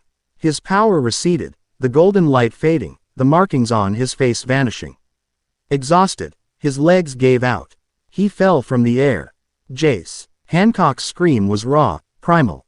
Without a second thought, she leapt from the ship. Using her own agility and strength, she bounded across the backs of the Dead Sea Kings, her movements a blur of desperate speed. She reached him just as he was about to hit the water, catching him in her arms. He was heavy, his body limp with exhaustion. She held him close, her heart hammering against her ribs. He was breathing, but shallowly. His face was pale, but he was alive. She held him, the feared pirate empress, standing on the back of a dead monster in a newly reborn sea, cradling the one man who had breached her defenses. For the first time, she wasn't just protecting herself. She was protecting him. As she looked back at her ship, at the stunned faces of her sisters and warriors, she realized the fragile truce was over. Something far more complex, far more dangerous, had taken its place. And in that moment, she heard a sound that chilled her to the bone. It was not the sound of the sea, or the wind. It was the sleek, cutting noise of a ship designed for silent, deadly speed. A vessel appeared from the haze on the horizon. It was long, black, and utterly menacing, flying no flag. But she recognized the design. It was a ship of the world government. But it wasn't a bumbling marine vessel. This was different. This was a predator. A lone figure stood at its prow. Even from this distance, she could feel his presence. It was cold, sharp, and utterly devoid of emotion, like a honed blade. He was clad in the immaculate white and black of Cypher Pol Igus Zero, the ultimate shield of the celestial dragons. His gaze swept over the scene, the Dead Sea Kings, the rejuvenated water, and finally, it settled on her, holding the unconscious form of Jace. The figure raised a hand, and a Den Den Mushi. His voice carried across the water, amplified, as cold and clear as ice. Saint Jace, by order of the 5 elders, your unsanctioned excursion has come to an end. The voice was devoid of inflection. A programmed statement. Your re-education is to begin immediately. The pirate empress is to surrender the asset or face summary elimination. You have 1 minute to comply.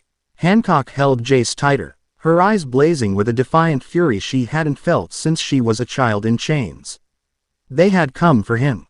His people, the monsters. She looked down at his unconscious face. He had just saved a piece of the world. He had shown her a power that was the antithesis of destruction. He had shown her kindness. They would not have him.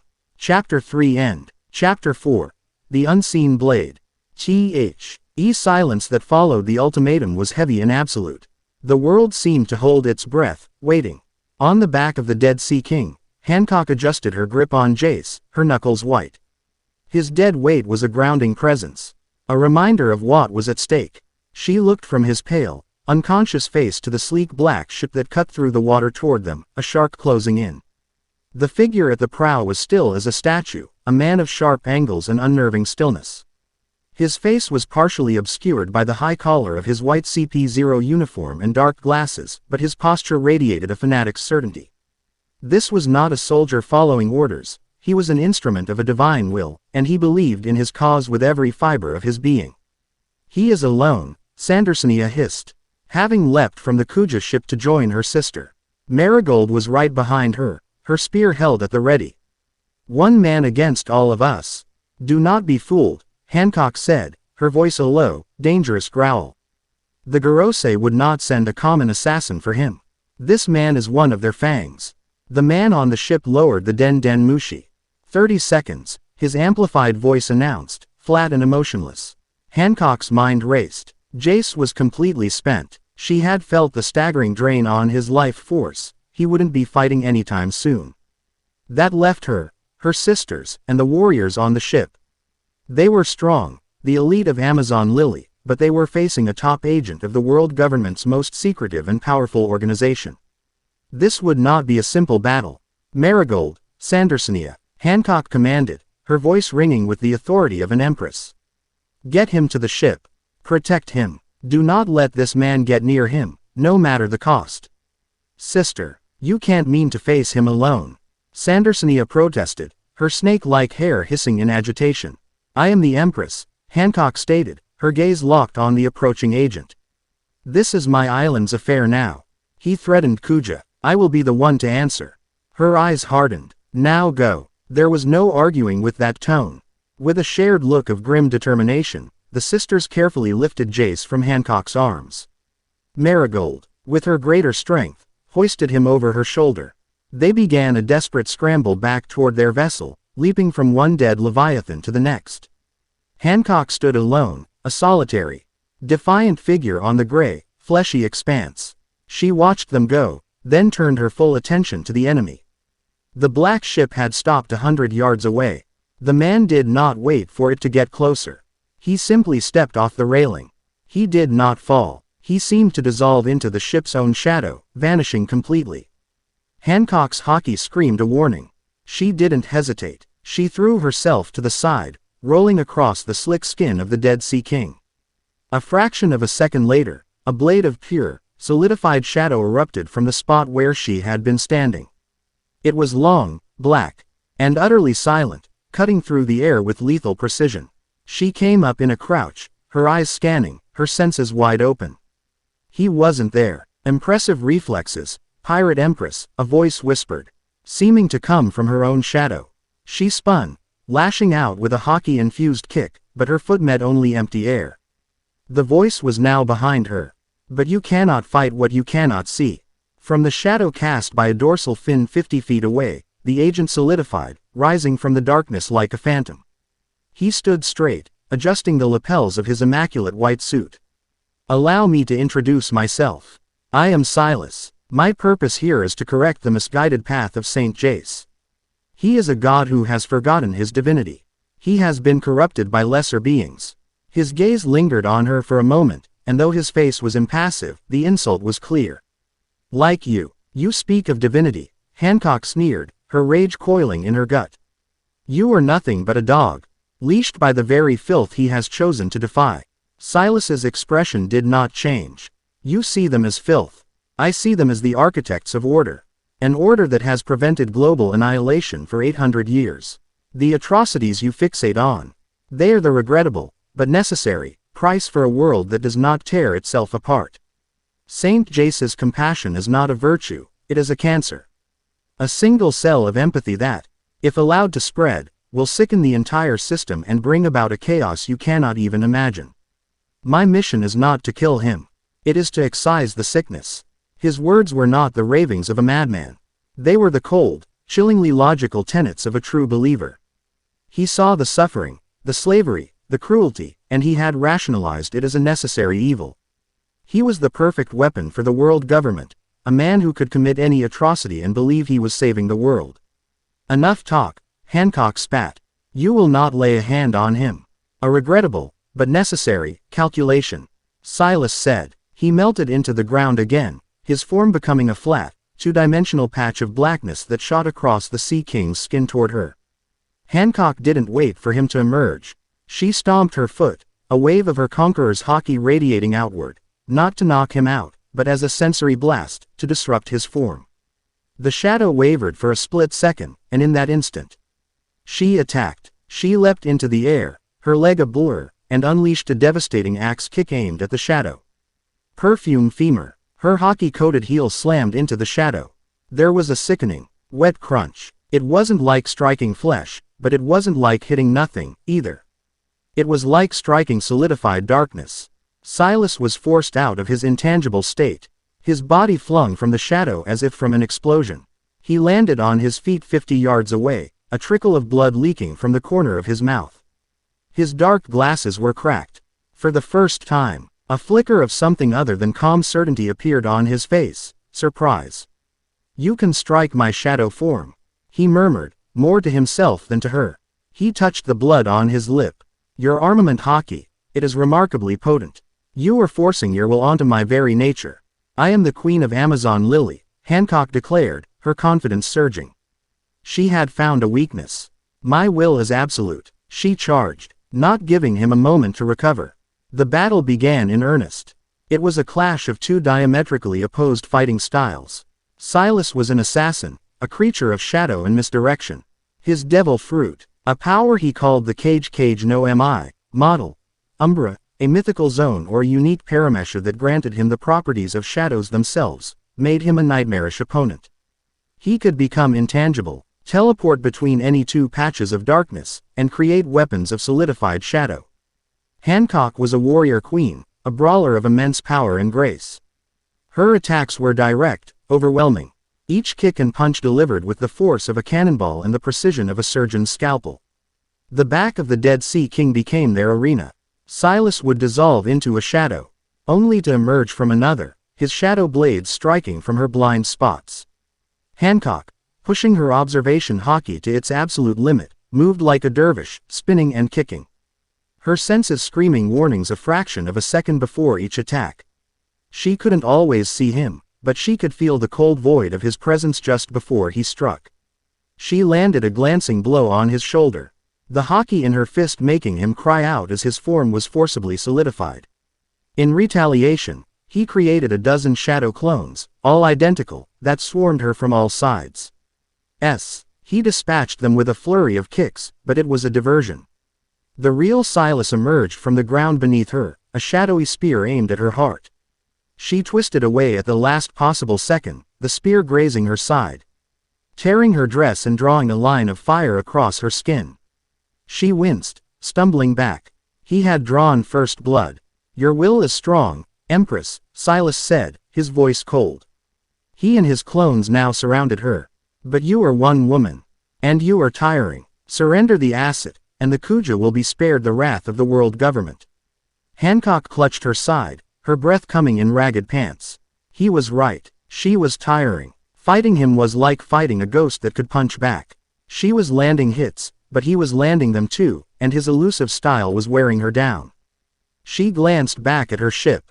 Her sisters had gotten Jace aboard, and the Kuja warriors were firing volleys of hockey-laced arrows at Silas, but he simply let them pass through his intangible form.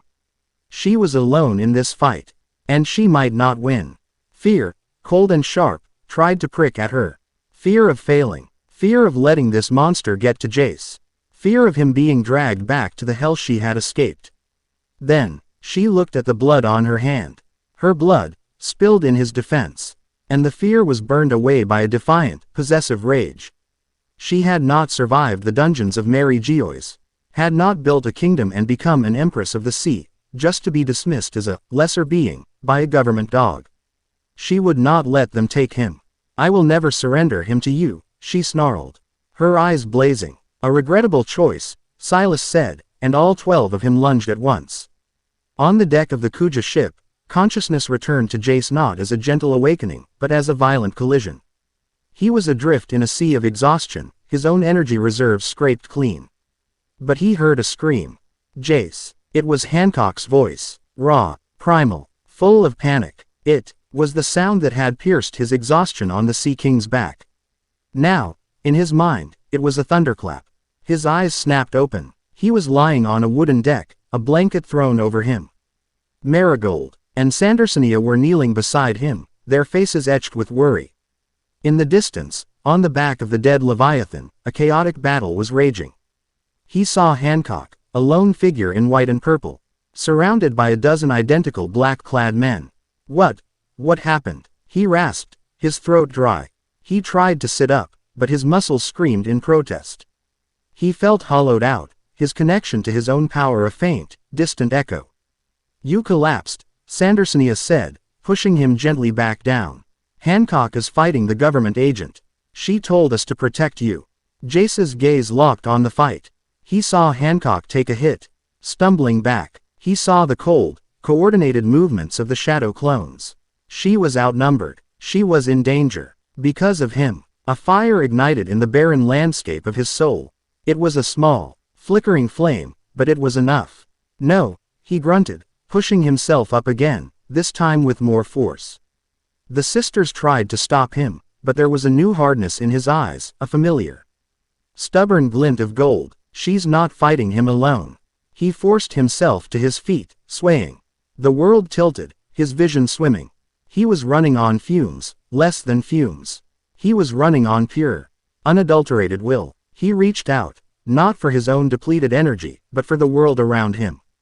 He felt the wind. It was weak, a whisper, but it was there. "What are you doing?" Marigold demanded. "You can barely stand. Get this ship moving," Jace ordered, his voice raspy but firm. He looked at the Kuja archers lining the railing. "Give me cover. Don't aim for him. Aim for the light." They didn't understand, but the command in his voice was absolute. He stumbled to the railing, his legs shaking. He took a deep breath, focusing all his remaining will. He couldn't create a storm. He couldn't unleash a Rasengan. But he could do something. He manipulated the air, not into a blade, but into a lens.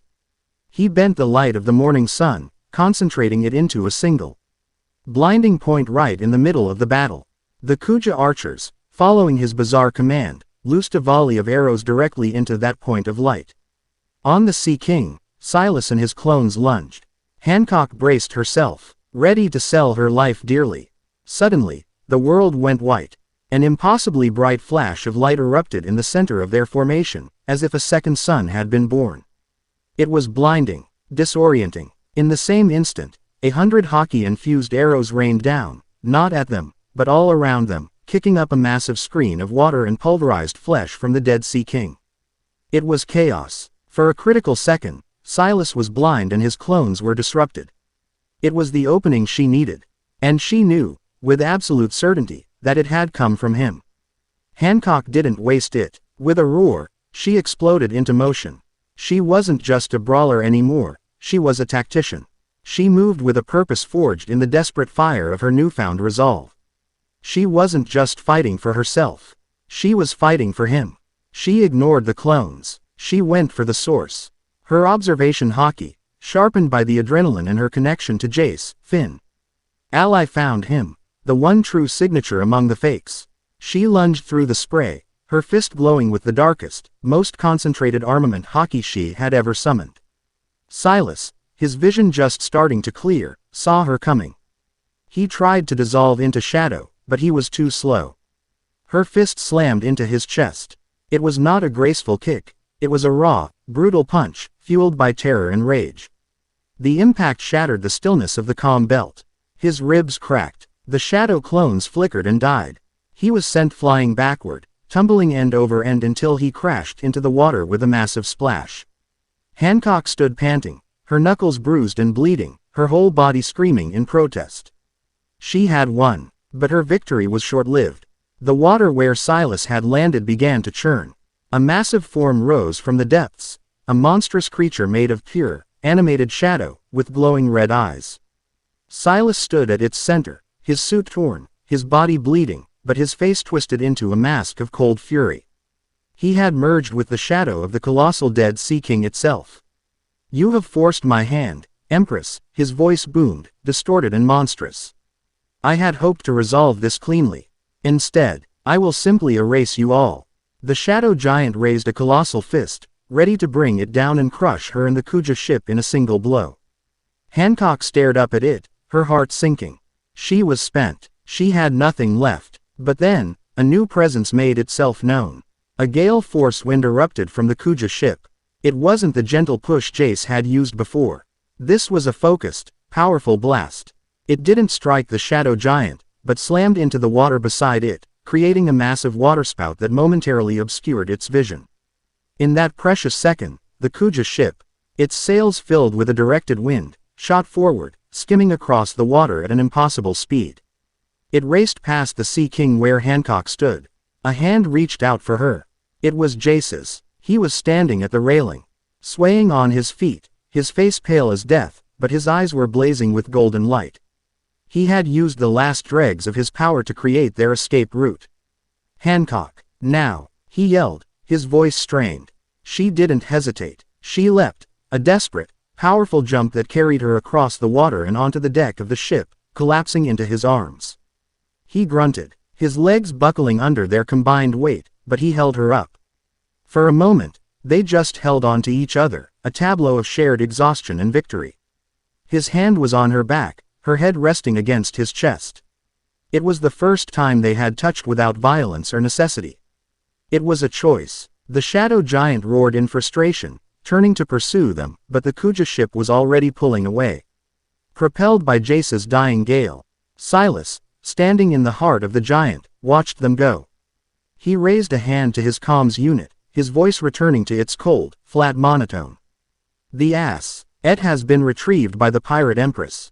They are fleeing east. My solo retrieval mission is a failure." He paused, the shadow giant slowly dissolving back into the sea around him. He stood alone on the water, a small, defeated figure. He has forged an alliance. His corruption is spreading. The logic of my initial assessment was flawed. He looked down at his trembling hand, the hand that had been struck by Hancock's hockey. He remembered the blinding light, the coordinated arrow volley. Jace hadn't just fought him. He had led them. Requesting revised directive, Silas said into the comms. "The subject cannot be re-educated. The cancer cannot be excised. It must be destroyed. All of it." A cold, mechanical voice replied from his receiver. "Directive revised. Your assessment is accepted. The anomaly known as Saint Jace and his conspirator, the Pirate Empress Boa Hancock, are hereby redesignated as a Class S global threat. Annihilation protocols are authorized. The unseen blade is now unshackled. Eliminate them." Silas looked out at the horizon where the Kuja ship had vanished. A slow, cold smile spread across his face. The rules were gone. The mission was simple now. He dissolved into the water. A shadow racing eastward, an unseen blade now aimed at the heart. Aboard the Kuja ship, Jace finally collapsed, his last ounce of strength gone. Hancock caught him, lowering him gently to the deck. She looked at his unconscious face, then at her own bloody knuckles. They had survived. They had won. But as she looked back at the empty, silent sea behind them, she knew this was not the end. It was the beginning. They had defied the gods of the world, and now, they had defeated one of their angels. The full, unholy wrath of the heavens would be coming for them. And they would face it together. Chapter 4 End. Chapter 5. A Storm in the Holy Land. The journey back to Amazon Lily was a somber affair. The victory against Silas felt hollow, the taste of it soured by the chilling certainty of what was to come. They had not just angered the world government, they had humiliated it. They had turned one of its most elite agents back, forcing a full retreat. Retaliation would not be a matter of if, but when. And it would be devastating. Jace remained unconscious for 2 full days. Hancock never left his side. She sat by his bedside in the ship's infirmary, changing the cool cloths on his forehead. Watching the slow, steady rise and fall of his chest. Her sisters and the other Kuja warriors gave her a wide berth, sensing the profound shift that had occurred. She was no longer just their empress. She was a guardian, a sentinel posted at the bedside of the man who had, against all logic, become the center of her world. She watched him sleep, his face, usually so calm and composed, now etched with lines of deep exhaustion. The golden fire was gone from his eyes, leaving him looking younger, more vulnerable. She remembered the feeling of his arms around her on the deck. The shared moment of desperate triumph. She remembered the blinding light, the impossible gust of wind, acts of will he had torn from his own depleted life force to save her, to save them all. He had protected her. No one had ever protected her. On the 3rd day, his eyes fluttered open. The blue was faded, weary, but it was clear. He looked around the infirmary, his gaze settling on her. A faint smile touched his lips. "You're okay," he whispered, his voice raspy. Her heart clenched. His first thought upon waking was for her safety. She wanted to rage at him for his recklessness, to demand he never scare her like that again. Instead, she found her voice was soft, laced with a relief so profound it ached. "You were the one who collapsed, you fool. You almost exhausted your life force. It was worth it," he said. His gaze unwavering. He tried to sit up, and she moved instinctively to help him, propping pillows behind his back. The simple, domestic act felt both alien and deeply natural.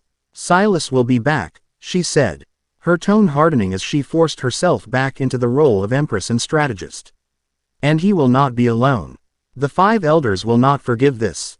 I know, Jace said, his expression grim. They'll send more agents, maybe a vice admiral, eventually, a buster call. They will burn your island to the ground to get to me. He looked at her, his eyes filled with a heavy guilt. This is my fault. I brought this upon you and your people.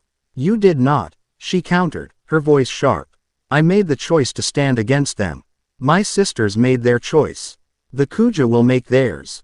We are not helpless victims of your war, Jace. We are warriors. We chose this battlefield. His eyes widened slightly at the conviction in her voice, at the fierce, passive way she claimed the conflict as her own. He saw not a woman caught in his wake, but a queen standing beside him, an equal. They will not stop, he continued, his mind already turning over strategies. We can't just wait for them to arrive. We can't win a war of attrition. They have infinite resources. We have one island. Then what do you propose? She asked, leaning forward. Do we run? Jace was silent for a long moment. His gaze distant. He looked like he was piecing together a complex puzzle, one whose pieces spanned centuries. No, he said slowly. Running is what they expect. It's what pirates and revolutionaries do. They harry the world government from the fringes, a constant nuisance but never a true threat to its core. We can't win by playing their game. He met her eyes, and a spark of the old fire had returned to his. We have to do something they will never see coming. Something so audacious, so insane, that they won't be prepared for it. He took a deep breath. We have to go back to Mary Geoise. The words hung in the air, so utterly preposterous that Hancock could only stare at him. Go back, she repeated, her voice incredulous. To the Holy Land. That is not a plan. That is suicide. It's the only move they won't anticipate, he argued, his voice gaining strength. They expect us to fortify Amazon Lily or flee into the New World. They will have fleets waiting, agents in every shadow. But their greatest fortress, their seat of power, that is where they are most vulnerable. Because no one has ever dared to attack them there. They would execute us on sight. Not if we don't storm the gates, he said, a cunning light in his eyes. I am still, officially, Saint Jace. A rogue, a heretic, but my status has not been publicly revoked. Doing so would be an admission of division among the gods, a weakness they cannot afford to show. We can use that. He leaned closer, his voice dropping. I felt something in that throne room, Hancock. Another presence, besides the elders. Something ancient, cold, and powerful, hiding in the shadows of the empty throne. That is the true heart of the rot. The elders are just its guardians. He recalled the feeling, the cold appraisal, the connection he had sensed to the encroaching nothingness of the murk. Their power, their entire system, is built on a lie. An 800-year-old lie. I don't know what it is yet, but I know its source is in that castle. If we can get in, if we can expose that lie. He didn't need to finish. She understood. Toppling the world government wasn't about defeating its armies. It was about shattering its legitimacy. It was about proving to the world that its gods were not just cruel, but false. But the thought of it, the thought of returning to that place. Her breath hitched. The polished white streets, the smell of cloying perfume and fear, the leering faces, the brand on her back seemed to burn with a phantom heat, a ghost of the searing iron. Her carefully constructed composure threatened to crack, the trauma of her past rising like a tidal wave. Jace saw the flicker of panic in her eyes, the sudden pallor of her skin. He immediately softened his tone, his hand reaching out, hovering for a moment before gently resting on her arm. His touch was warm, steady. Hancock, he said softly, I would never force you to do this. We can find another way. We can run, we can fight from the seas. Just say the word. She looked at his hand on her arm, then up at his face. She saw the genuine concern there, the willingness to throw away his audacious plan for her sake. And in that moment, she found her strength. The terror was still there, a cold, hard knot in her stomach. But it was now joined by something else, a white-hot, cleansing rage. The little girl in her wanted to run and hide. But the Empress, the warrior who had stared down Silas and Juan, wanted vengeance. She had returned to Mary Geoise once before, years ago, for the Shichibukai summons. She had gone as a survivor. A pirate queen wearing a mask of arrogance to hide her scars. To go back now, willingly, at his side, it would not be as a survivor. It would be as a conqueror. It would be her chance to face the ghosts of her past. Not with fear, but with a sword in her hand. No, she said, her voice shaking but firm. She pulled her arm away and stood, her back straightening, her regal composure slotting back into place like armor. You are right, it is the only way. She met his eyes, and hers were now blazing with a cold, hard fire. I will go with you. I will return to that place. And I will, stand by your side as we tear it down to its very foundations. Their arrival at the Red Line was an act of supreme, calculated audacity. They didn't use the official gondolas that ferried dignitaries up the stark cliffs. Jace, his strength partially recovered, used his power to command the winds to carry them, not in a tempest, but in a gentle, controlled updraft. They floated up the sheer face of the continent. A man in the white of a god and a woman of impossible beauty, landing softly on the pristine grounds of the Holy Land. The guards at the entrance to Mary Geoise were thrown into chaos. Their orders were to watch for an invasion, a fleet. They had no protocol for a rogue celestial dragon simply, returning, with the pirate empress in tow. Saint Jace, the captain of the guard stuttered, his face a mask of confusion. And, Empress Hancock, what is the meaning of this? I have returned to my home, Jace announced, his voice carrying the effortless authority of his birthright. The Empress is my guest, under my personal protection as we discuss a matter of grave importance to the stability of the world with the five elders. He was using their own language, their own twisted logic, against them. He spoke of stability, of an official discussion. He was hiding in plain sight, using the very system he intended to destroy as his shield. The guards were baffled. They had no orders to attack a celestial dragon, especially one who was acting as if he owned the place. After a frantic series of calls on their den mushi, the word came down from on high, let them pass. Observe them. Do not engage. The walk through the pristine, sterile streets of Mary Geoise was an exercise in agony for Hancock. Every corner, every fountain, every manicured flowerbed was a ghost. She could almost hear the clinking of her own chains, the mocking laughter of the nobles. The air was thick with a familiar, suffocating arrogance that made her want to vomit. Her hands were balled into fists, her knuckles white, her entire body rigid with tension. She felt a warmth beside her. Jace had moved closer as they walked, his shoulder almost brushing against hers. He didn't speak. He didn't offer empty words of comfort. He was just there, a silent, solid presence at her side. A lighthouse in her storm. She focused on his steady breathing, on the faint, sun-like warmth of his energy. And used it as an anchor to keep from drowning in the sea of her own memory. They passed a small, ornate plaza. A place with a gaudy marble fountain and perfectly trimmed rose bushes. Hancock froze. Her feet stopped moving, her breath catching in her throat. This was it. This was the place. The slave market. The place where she and her sisters had stood on a wooden block, displayed like livest. While the indolent gods bid on their lives. The fountain, the roses, they were a pretty facade painted over a pit of horror. The world seemed to tilt, the memories flooding her, vivid and overwhelming.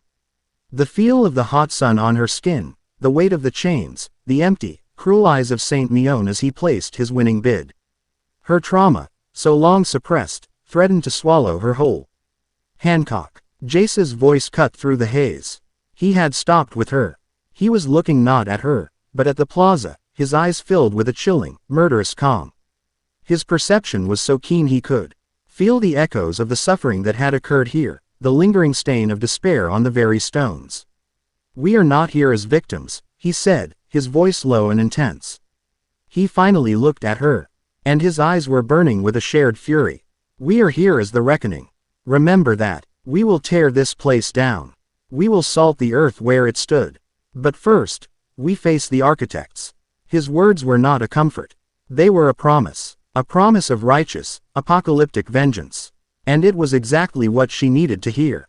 The promise of justice, of retribution, was a more powerful bomb than any gentle reassurance could ever be. She took a deep, shuddering breath, the fire of his rage igniting her own. The panic receded, replaced by a cold, sharp resolve. She nodded, her jaw tight. The architects, she repeated.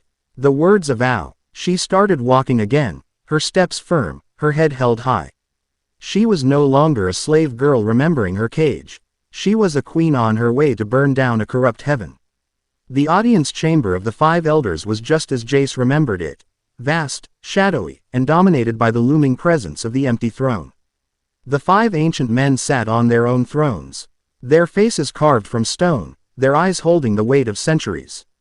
The air was thick with their collective power, a suffocating pressure designed to intimidate and overwhelm. This time, it didn't work. Jace and Hancock walked side by side, their combined presence a quiet but defiant challenge to the room's oppressive atmosphere. His was a sea of calm, focused power, hers was the sharp, unyielding will of a queen who had survived hell. Saint Jace, the elder with the katana said, his voice like grinding rock. You are either braver or more foolish than we imagined, to return here. And you bring the pirate wench with you. Empress Hancock is here as my ally, Jace corrected him coolly. And we are here to offer you a choice. The tall, bald elder let out a dry chuckle. You are in no position to offer us anything, boy. You are a traitor who has openly defied the will of the heavens. Your very presence here is an insult. Is it? Jace countered. Your agent, Silas, failed. He failed to capture me, and he was defeated by the Empress. Word of that failure will spread. The world will learn that a celestial dragon and a Shichibukai fought together against your perfect order. How will you spin that tale? How will you maintain the illusion of divine unity when 2 of your own supposed pillars are actively working against you? He let the words hang in the air. He was pointing out their hypocrisy, the weakness in their narrative. We are here to discuss the murk, Jace continued, pressing his advantage. The encroaching nothingness that is consuming the seas. You know of it, don't you? Quote. The 5 men's expressions remained impassive, but Jace's senses, now fully recovered and sharper than ever, caught a flicker of something in their collective aura. A subtle spike of alarm. They knew. It is a natural disaster, the blonde elder stated, his voice smooth. Unfortunate, but beyond even our control. Is it? Jace's eyes narrowed. He looked past them, his gaze fixed on the empty throne. As he did, he felt it again, the impossibly ancient, cold presence watching from the shadows. And this time, he felt the connection clearly. The cold, draining aura of the unseen watcher resonated perfectly with the cold, life-draining void of the murk. They were 2 sides of the same coin. The awful, world-shattering truth slammed into him with the force of a physical blow. You're lying, Jace breathed, the revelation making his voice shake with a mixture of horror and fury. It's not a natural disaster. You caused it, or rather, he did. He pointed, not at the elders, but at the empty throne. The atmosphere in the room shattered. The elders, calm facades cracked, replaced by expressions of pure, murderous shock. They had not expected this. They had never imagined anyone could sense the presence of their true master. You, the scarred elder hissed, rising to his feet. What did you say? The one who sits on the empty throne, Jace continued, his voice ringing with newfound certainty. Your king, Amu. He's been draining the life of the world for centuries to sustain his own existence, hasn't he? Using some ancient power, some forbidden technique. And in doing so, he has created an imbalance, a vacuum. He has starved the world, and now the void has come to feast on the scraps. The murk isn't an attack. It's a symptom. Your king is the disease. For a moment, there was only a stunned, horrified silence. Hancock stared at Jace, then at the empty throne, her mind struggling to process the sheer, terrifying scale of the accusation. The secret ruler of the world. A life-draining immortal. A self-inflicted apocalypse. The silence was broken by the sound of drawing steel. The long-bearded elder was on his feet, his katana now in his hand. Its blade gleaming with a black, malevolent haki. The other 4 elders rose as well, their bodies transforming. The tall, bald man's features began to shift, his form elongating. The blond man's teeth sharpened. The bespectacled one grew larger, his silhouette becoming monstrous. They were dropping their human masks, revealing the awakened, terrifying power of mythical zone devil fruits that had been dormant for ages. They were not politicians. They were monsters. You have spoken the forbidden name, the swordsman elder roared, his voice a tidal wave of fury. You have gazed upon the face of God and spat on it. For this blasphemy, there is no forgiveness. There is only oblivion. The debate was over. The room exploded into violence. The swordsman vanished, appearing BEF. Or Jace with his black blade swinging in a deathly arc. Jace reacted on pure instinct, a swirling sphere of golden energy, a Rasengan, materializing in his hand to meet the blow. The impact shattered the floor, the dais, the very air itself. Hancock moved in the same instant, her leg lashing out at the now horned, demonic form of the bald elder. Her hockey-coated heel connected with his arm, and the resulting shockwave blew one of the massive stone thrones to pieces. A desperate, chaotic battle erupted in the heart of the Holy Land. Jace and Hancock were back to back, a whirlwind of gold and stone against a pantheon of ancient monsters. Jace's raw, generative power clashed with the swordsman's hockey-laced blade, each blow sending tremors through the castle. Hancock, a vision of deadly grace, engaged two of the transformed elders at once, her kicks and strikes shattering their defenses, her slave arrows forcing them back. They were impossibly outnumbered, hopelessly outmatched in this sacred space. But they were not fighting to win. They were fighting to survive. We have to go, Jace yelled over the roar of battle, parrying another devastating slash from the swordsman. He slammed his free hand on the ground, pouring his energy not into an attack, but into a disruptive shockwave. The entire chamber floor erupted upwards, a wave of pulverized marble and stone that threw the Boa Ling elders off balance for a precious second. He grabbed Hancock's hand. Hold on. He didn't run for the door. He ran for the wall. Pouring all his power into his legs, he leapt, smashing through the massive stone wall of the audience chamber as if it were paper. They burst out into the open air, onto a high balcony overlooking the entirety of Mary Geoise. Below them, alarms blared. Figures W. Air swarming the castle grounds. CP0 agents, palace guards. They had stirred the hornet's nest, and the entire swarm was now coming for them. Jace didn't hesitate. He pulled Hancock close, wrapping an arm around her waist, and leapt from the balcony. You are a fool, she yelled, half in terror, half in exhilaration, as they plummeted thousands of feet. I know, he yelled back, a wide, reckless grin on his face, the grin of Naruto Uzumaki, finally unleashed. He summoned the wind, a powerful updraft that caught them, slowing their descent and propelling them away from the red line, away from the chaos. Away from the enraged gods of the world. They had stormed heaven. They had spoken the forbidden name. They had faced the true rulers of the world and fought them to a standstill. And they had escaped. The world would never be the same. Chapter 5 End. Chapter 6. The Devouring Calm. The escape from Mary Geoise was not a clean one. It was a scar torn across the face of the world government's authority. A wound that festered and spread through whispered rumors across the seas. A celestial dragon and the pirate empress had not just defied the five elders, they had engaged them in battle within their own sanctuary and lived to tell the tale. The news, when it finally leaked through the government's frantic attempts at censorship, was an earthquake that shook the very foundations of the global order. For Jace and Hancock, the aftermath was a blur of adrenaline and desperate flight. They didn't return to Amazon Lily, that would have been a death sentence for the island.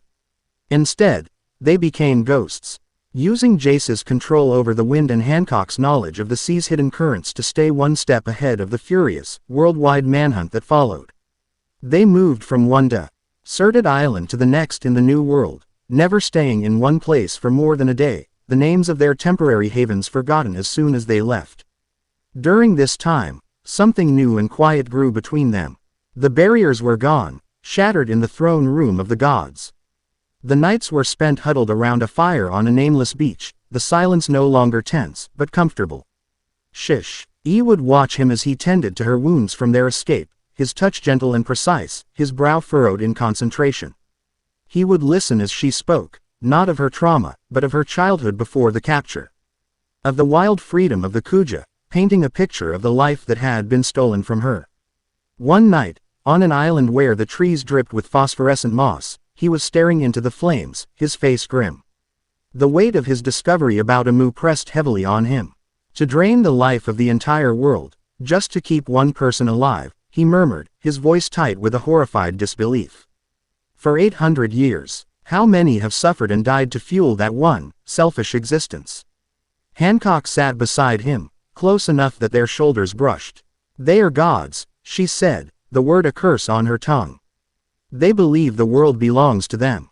They see us as nothing more than the crops they harvest to sustain themselves. He looked at her, at the firelight dancing in her dark eyes. He saw the strength there, the unyielding will that had refused to be broken. He won't stop, Jace said. Now that we know, he'll be desperate. And the murk, it's getting worse. I can feel it. He was right. While they ran, the world was dying. The silent plague was spreading. It began as disparate reports, dismissed as sailors' fables. An island in the West Blue, famous for its vibrant music, had fallen silent. A rich archipelago in the North Blue, known for its colorful flora, had turned a uniform, lifeless gray. At first, the world government suppressed the news, but the phenomenon was accelerating. Becoming too widespread to hide. The murk was no longer a localized anomaly in the calm belt. It was a creeping, global pandemic of nothingness. Entire islands were being consumed. Their inhabitants didn't die in a conventional sense, they were erased. Their vitality, their will, their very color and sound were drained away, leaving behind gray, silent husks, mindless and empty, wandering through gray, silent towns. The sea around these islands became still and barren. The wind ceased to blow. It was the ultimate horror. Not death, but the utter cessation of being. Panic, a true and deep-seated terror that eclipsed any fear of pirates or the world government, began to grip the world. The Marines were helpless. Their fleets would approach a murked island, only to find their crews growing listless, their devil fruit powers flickering and weakening, the will to fight or even live draining away. They could only quarantine the afflicted areas, drawing ever shrinking lines on their maps around the encroaching silence. From their fugitive existence, Jace felt the change. The symphony of global life he could sense in his meditation was becoming discordant, filled with terrifying holes of silence. The cold spots were multiplying, coalescing. The world's song was fading. He pushed his senses further than ever before, using his unique connection to life energy not as a passive net, but as an active sonar, a desperate search for the heart of the disease. He cast his consciousness across the globe, past the frantic energy of the four emperors, past the cold machinations of the world government, past the growing whispers of the revolutionary army. He followed the threads of decay, the lines of encroaching emptiness, to their source. They all converged on a single point in the most treacherous and chaotic stretch of the New World. It was a place that had not existed on any map a month ago. An island of pure, featureless black obsidian that had risen from the depths of the sea. A monolithic tumor on the surface of the world. It radiated an emptiness so profound it was like a black hole in his perception. This was the nexus, the heart of the murk. I've found it, he announced to Hancock one morning, his eyes snapping open from a deep trance. His face was pale, his voice strained from the sheer effort. The epicenter. It's an island in the New World. That's where the drain is strongest. That's where we have to go. To what end, Jace? She asked, her voice laced with a grim practicality. To fight an ocean of nothingness. You almost died pushing it back before. And that was just a small patch of it. This is its heart. I know, he said, his expression bleak. He finally looked at her, and she saw the awful, soul-crushing weight of the truth in his eyes. I know what has to be done. He explained it to her then, the final piece of the puzzle he had put together. The awful truth he had been wrestling with for days. A moo is, NT just causing the murk as a side effect, he said, his voice low. He's using an ancient weapon, or some forgotten technology that acts like one, Pluton, maybe, or something even older. It's a siphon, buried deep within the planet. And for 800 years it has been slowly, steadily draining the world's hockey, its life force, its collective will, and funneling it into him to grant him immortality. The murk is the consequence. The world is a body that has been bled for so long that its own immune system has collapsed, allowing a primordial infection to take hold. He explained the murk as he understood it. A fundamental force of the universe, the antithesis of life and will, an entity of absolute silence and nothingness. It had always existed, held in balance by the vibrant life force of the world. But Imu's selfish act had broken that balance. Jace's own arrival, his massive, foreign soul full of Naruto's chakra and Kurama's vitality, had been the final straw. His presence was like a feast laid before a starving man, and it had fully awakened the merc from its dormancy. Imu didn't just stumble upon this threat, Jace concluded, his voice heavy with condemnation. He created it. He is the father of the world's end. Hancock listened, her face pale. The scale of it was incomprehensible, an act of cosmic vampirism that spanned generations. Then we must kill him, she said, her voice like steel. If he is the cause, his death must be the cure. Jace shook his head slowly. No, it's too late for that. Killing Imu now would be like killing a doctor after he's already infected the entire planet. It would stop the drain from getting worse, but it wouldn't refill what has been taken. The merc is awake now. It's feeding. Even if Imu dies, the world will still be too weak to fight it off. It will continue to consume everything until there's nothing left but silence. He finally looked her in the eye, and she saw the terrible sacrifice he had resigned himself to. I can't destroy the merc, he said softly. You can't destroy the concept of nothing. It's not an enemy I can punch. The only way to stop it is to restore the balance. To undo what Imu has done. How? She whispered, though she already knew the answer. A cold dread was creeping up her spine. The world needs a massive, planet-wide infusion of life energy, he said, his voice gentle, as if trying to soften the blow. It needs someone to pour back the vitality that was stolen. I am the only one who can. My energy, the power I inherited from my other life, its pure life force.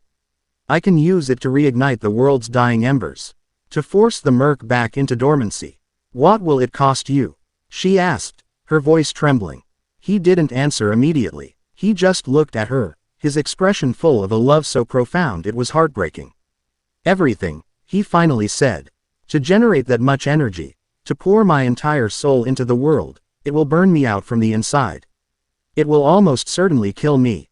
The world stopped. The sound of the waves, the rustling of the leaves, it all faded away. The only thing she could hear was the frantic, terrified beating of her own heart. No, she breathed, the word a desperate plea. She grabbed the front of his shirt, her knuckles white. No, there has to be another way. We'll find another way. We'll fight. We'll gather allies. We'll kill Imu. We'll destroy the weapon. And we'll watch the world die around us while we do it, he finished for her, his voice full of a terrible, calm certainty. He gently took her hands in his. Hancock, listen to me. In my first life, I was told my destiny was to be a savior. To bring peace. I fought. I bled, I lost people I loved, and I did it. I brought peace to my world. He squeezed her hands. I never understood why I was brought here. To this world, into the body of the very thing I despise. I thought it was a curse. But now I know, it wasn't a curse, it was a purpose. Everything. My power, my memories.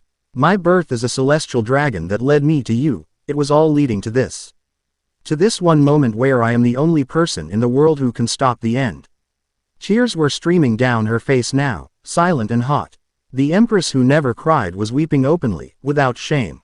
I won't let you, she sobbed, her voice breaking. I will not lose you. I would rather the world burn. He reached up and gently wiped a tear from her cheek with his thumb. I wouldn't, he said softly. Because you are in it. This isn't just about saving the world, Hancock. It's about saving our world. The one where you are free. The one where we could have a future. I am doing this to protect that future. To protect you. His words, meant to comfort, only made the pain sharper. This was the ultimate cruelty. As sacrificing himself for a future he would never be a part of. As if sensing their turmoil, a new presence announced itself. A Den Mushi, one Jace had been given by a sympathetic contact weeks ago, began to ring. It was a unique model, one that couldn't be traced. Jace answered it, his face still holding the grim resolve of his decision. A gruff, serious voice came through the speaker. Is this Jace? It is, Jace said. My name is Monkey D. Dragon. Hancock's eyes widened. The leader of the Revolutionary Army. The world's most wanted man. The world is falling apart, Dragon's voice continued, devoid of pleasantries. Our sources confirm the spread of this silent plague. Our scientists are baffled. Our forces are helpless against it. But all our intelligence, all the whispers from the world government's panicked inner circles, they point to two people who seem to understand what is happening. You and the pirate empress. There was a pause. We have a common enemy in the world government. But this threat is greater. It threatens us all. My people on Luluja witnessed your power firsthand, the power of life, not destruction. Tell me what you know. And tell me how we can help. Before Jace could respond, another presence made itself known. A ship, a single red-masted vessel, appeared on the horizon, approaching their island with impossible speed. It was the Red Force, the flagship of the red-haired pirates. Shanks and his crew arrived not as enemies, but as potential allies. The Emperor, his expression more serious than the world had ever seen it, stood on the shore, his gaze fixed on Jace. The balance of the world is broken, Shanks said, his voice low. Not the balance between the Emperors or the Marines. The world itself. It's dying. We've seen it with our own eyes. And all the paths seem to lead back to you. In the span of a few hours, the world's most powerful renegades had converged on their location. The revolutionaries, the red-haired pirates, then pragmatic Marines like Smoker or Isho, who were communicating through back channels, saw the truth. Their old wars, their old rivalries, were meaningless in the face of global extinction. And Jace, the rogue god, was their only hope. A fragile, desperate coalition was being born from the world's dying breaths, an unholy alliance of pirates, revolutionaries, and disillusioned Marines, all united for one purpose: to support Jace's final, desperate assault on the Obsidian Island. They would run interference. They would fight the Navy fleets. They would engage whatever horrors Amu had guarding his nexus. They would clear a path. But the final act, the ultimate sacrifice, was his alone to bear. The weight of it all was crushing. Jace stood on the beach, surrounded by the most powerful people in the world. All looking to him for salvation. He was no longer a fugitive. He was the world's last hope. Later that night, as the plans were being laid, the strategies drawn for the final, hopeless battle, he found Hancock standing alone at the water's edge, staring out at the dark sea. He came to stand beside her. The silence between them was thick with unspoken words, with the terrible finality of his decision. "This is goodbye, isn't it?" she said, her voice hollow. "This is, I love you," he corrected her gently. The words, so long felt but never spoken, were finally laid bare. She turned to him, her face a mask of heartbreak and love. "I love you too, you damn fool," she whispered. He closed the distance between them and kissed her. It was not a kiss of passion, but of profound, aching tenderness. It was the promise of a future they would never have. It was the taste of sunlight and salt and sorrow. It was a beginning and an end, all at once. He pulled away, his forehead resting against hers. "Live, Hancock," he whispered, his voice thick with emotion. "Live for both of us. Be happy. Be free." She couldn't speak. She could only nod, the tears flowing freely again. He turned and walked back toward the fire, toward the waiting council of war, leaving her alone with the sound of the waves and the crushing weight of his love. He had a world to save. He had a promise to keep. Chapter 6 End. Chapter 7. Dawn of the Sage. The sea around the Obsidian Island was a dead zone. The water was a flat, black mirror, reflecting a sky the color of ash. There was no wind, no sound, no life. The grand fleet of the Alliance, the sleek vessels of the revolutionaries, the formidable Red Force, the renegade marine battleships, and the proud serpent-headed ship of the Kuja, cut through the silence. Their wakes the only disturbance in the unnatural stillness. The air itself was a thief, leeching the energy and will of all who breathed it. Normal soldiers on the decks grew listless, their eyes glazing over, while even seasoned warriors felt a heavy lethargy seep into their bones. Only those with the strongest haki, with wills of tempered steel, could resist the encroaching despair. Shanks stood at the prow of his ship, his conqueror's haki a defiant shield against the oppressive aura. Dragon's face was a stony mask of concentration, the air around him crackling with a barely contained power. Hancock, standing beside Jace on the deck of her own ship, felt the despair trying to claw at her. but her love for him, a defiant, burning star in the sea of nothingness, was a fortress it could not breach. Jace was the epicenter of their defiance. He stood calm and serene, a golden warmth radiating from him, a small sun pushing back against the infinite cold. He was a living anchor for the fleet's morale, his very presence a declaration that life still had a voice in this silent hell. As they drew closer, the obsidian island loomed, a monolithic black fang jutting from the Dead Sea. It was featureless. No trees, no beaches, just sharp, volcanic rock that seemed to absorb the very light. At its center, the oppressive aura of the murk was so thick it was almost a physical presence. The Allied forces will engage any and all of Imu's defenses, Dragon's voice crackled over the Den Den Mushi network connecting the fleet. Our objective is to clear a path for Jason, D. Empress Hancock to the center of the island. All ships, prepare for combat. As if on cue, the Black Sea began to churn. From the depths, colossal shapes arose. They were not sea kings. They were ancient, robotic guardians. Behemoths of rusted metal and glowing red optics, their forms vaguely reminiscent of the sea kings but twisted, mechanical, and utterly terrifying. At the same time, from the direction of the Red Line, a fleet of world government ships, all painted a stark, menacing black, appeared on the horizon, led by a vengeful Silas.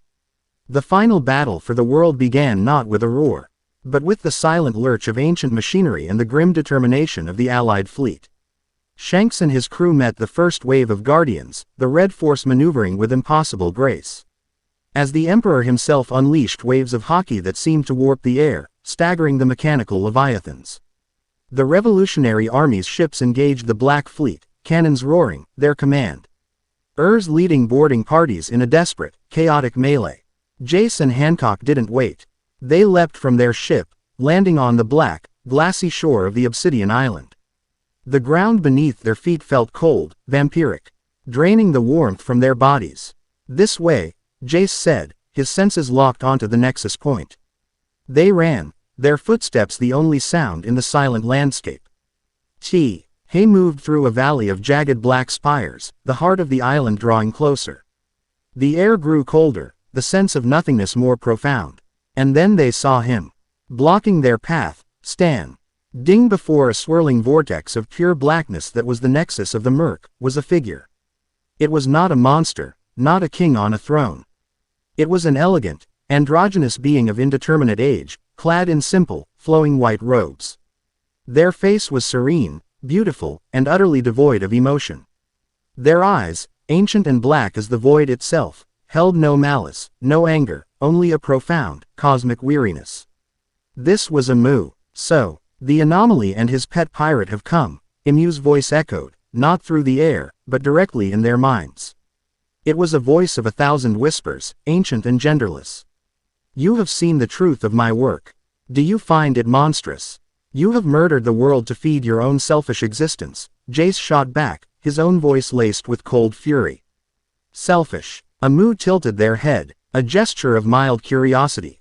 I have presided over this world for 800 years. I have maintained the great balance. I have prevented the rise of another Joyboy, another catastrophic war that would shatter the seas. My life is the price of order. The vitality I draw is a small tax for the peace I provide. You call this peace? Hancock snarled, gesturing at the dead world around them.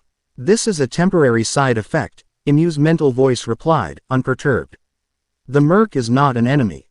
It is a tool. Once it has consumed the messy, chaotic will of this world, all will be silent. All will be orderly, and I will be its eternal, silent God. It is the ultimate peace. The final salvation from the disease of ambition. The horrifying truth of Imu's endgame slammed into them. He wasn't just trying to survive. He was trying to merge with the murk, to control it and become the god of a perfectly silent, perfectly ordered, and perfectly dead world. It was the ultimate express. Scion of the world government's philosophy, taken to its absolute, insane conclusion. The ideological battle was laid bare. Jace, the champion of life, will, and messy, beautiful chaos, versus Imu, the champion of silent, eternal stasis. There were no more words to be said. Imu raised a hand. The space between them seemed to warp, to be erased. A wave of invisible force shot toward Jace. He raised his own hand. a shield of golden energy flaring to life. The two forces met, and the resulting shockwave cracked the obsidian ground for miles. The final battle had begun. Imu's power was terrifying. It was the power of nullification. The ability to erase existence. A flick of their wrist could delete a chunk of the island. A gesture could nullify the energy of Jace's attacks. It was the ECT counter to his life-based power and Hancock's will-based hockey. The fight was a desperate, brutal dance. Jace created Rasengans, only for Imu to erase them from existence moments before they hit. Hancock lunged in, her kicks powerful enough to shatter mountains, but Imu would simply nullify the space her leg was about to occupy, causing her to strike nothing.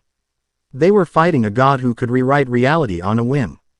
And worse, Imu was being constantly empowered by the nexus of the murk behind them, an infinite well of nothingness to draw from. Jace saw it then, the flaw in their plan. They couldn't defeat Imu, not while the nexus was active, not while Imu was tethered to a source of infinite nullification. He could pour his life force into the world from here, but Imu would simply erase it.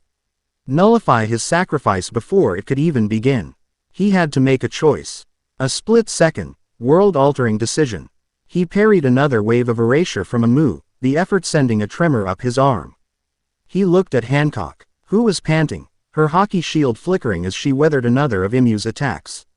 He saw the fierce, unyielding love in her eyes. He knew what he had to do. Hancock, he yelled, his voice ringing with absolute command. He poured a sliver of his own life energy into her, a golden spark that reignited her flagging stamina. The throne. You have to break the throne. Imu's power comes from the Nexus. You can beat him. You are the strongest will I have ever known. He was entrusting her with the impossible. To defeat the god while he faced the apocalypse. I will bring back the dawn, he promised. His voice softening for a moment. He didn't wait for her reply. He turned his back on Imu and charged, not at the god, but past them, directly toward the swirling black vortex of the murk. Imu, seeing his intention, tried to stop him, to erase him from existence. But Hancock, understanding his sacrifice, let out a furious, grief-stricken roar and intercepted Imu, her power flaring to life. Renewed by his gift and fueled by her love and terror. Your fight is with me. She screamed, her hockey exploding with a force that made the island tremble. Jace reached the edge of the Nexus. He stood at the precipice of non-existence, the cold of the void seeping into him, threatening to unmake him. He closed his eyes, took a deep breath, and let go of everything. His life, his memories, his love for Hancock, the echoes of a boy in an orange jumpsuit, he gathered it all into a single, blazing point of light in his chest. He did not attack the murk. He did not fight it. He embraced it. With a final, silent word of love for Hancock on his lips, he stepped into the void. And he unleashed his soul. It was not an explosion. It was a genesis. A wave of pure, incandescent golden light erupted from him, pouring into the heart of the murk. It was the creation of all things technique, not to make flesh and bone, but to make life itself.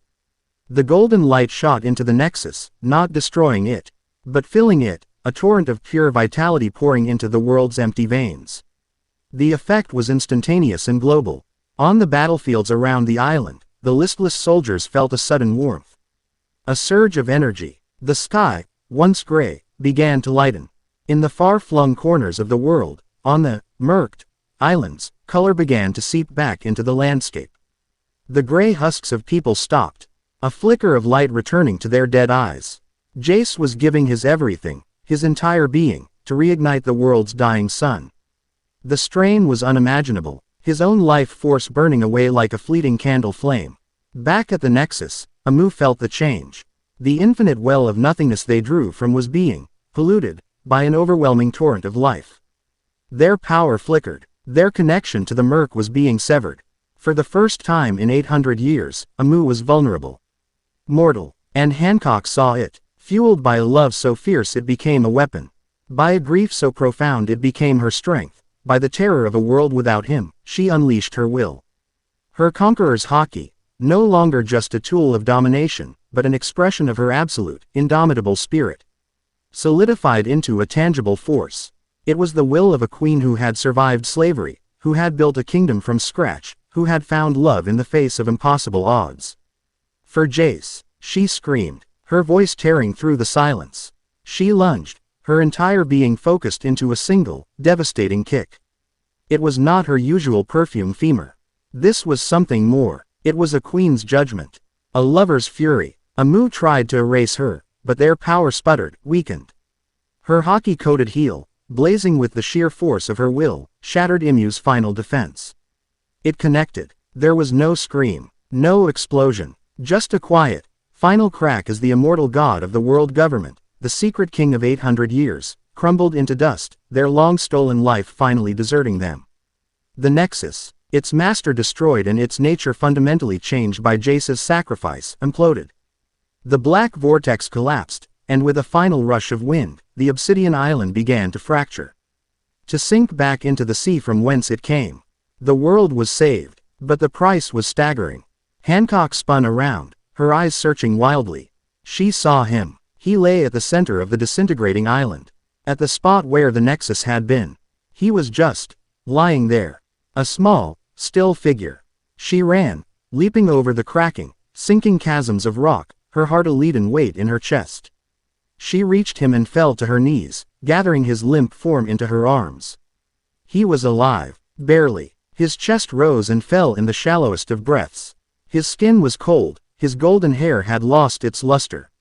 And the vibrant life force that had defined him was gone, reduced to a mere flicker. He had poured it all into the world. Tears streamed down her face as she clutched him to her chest.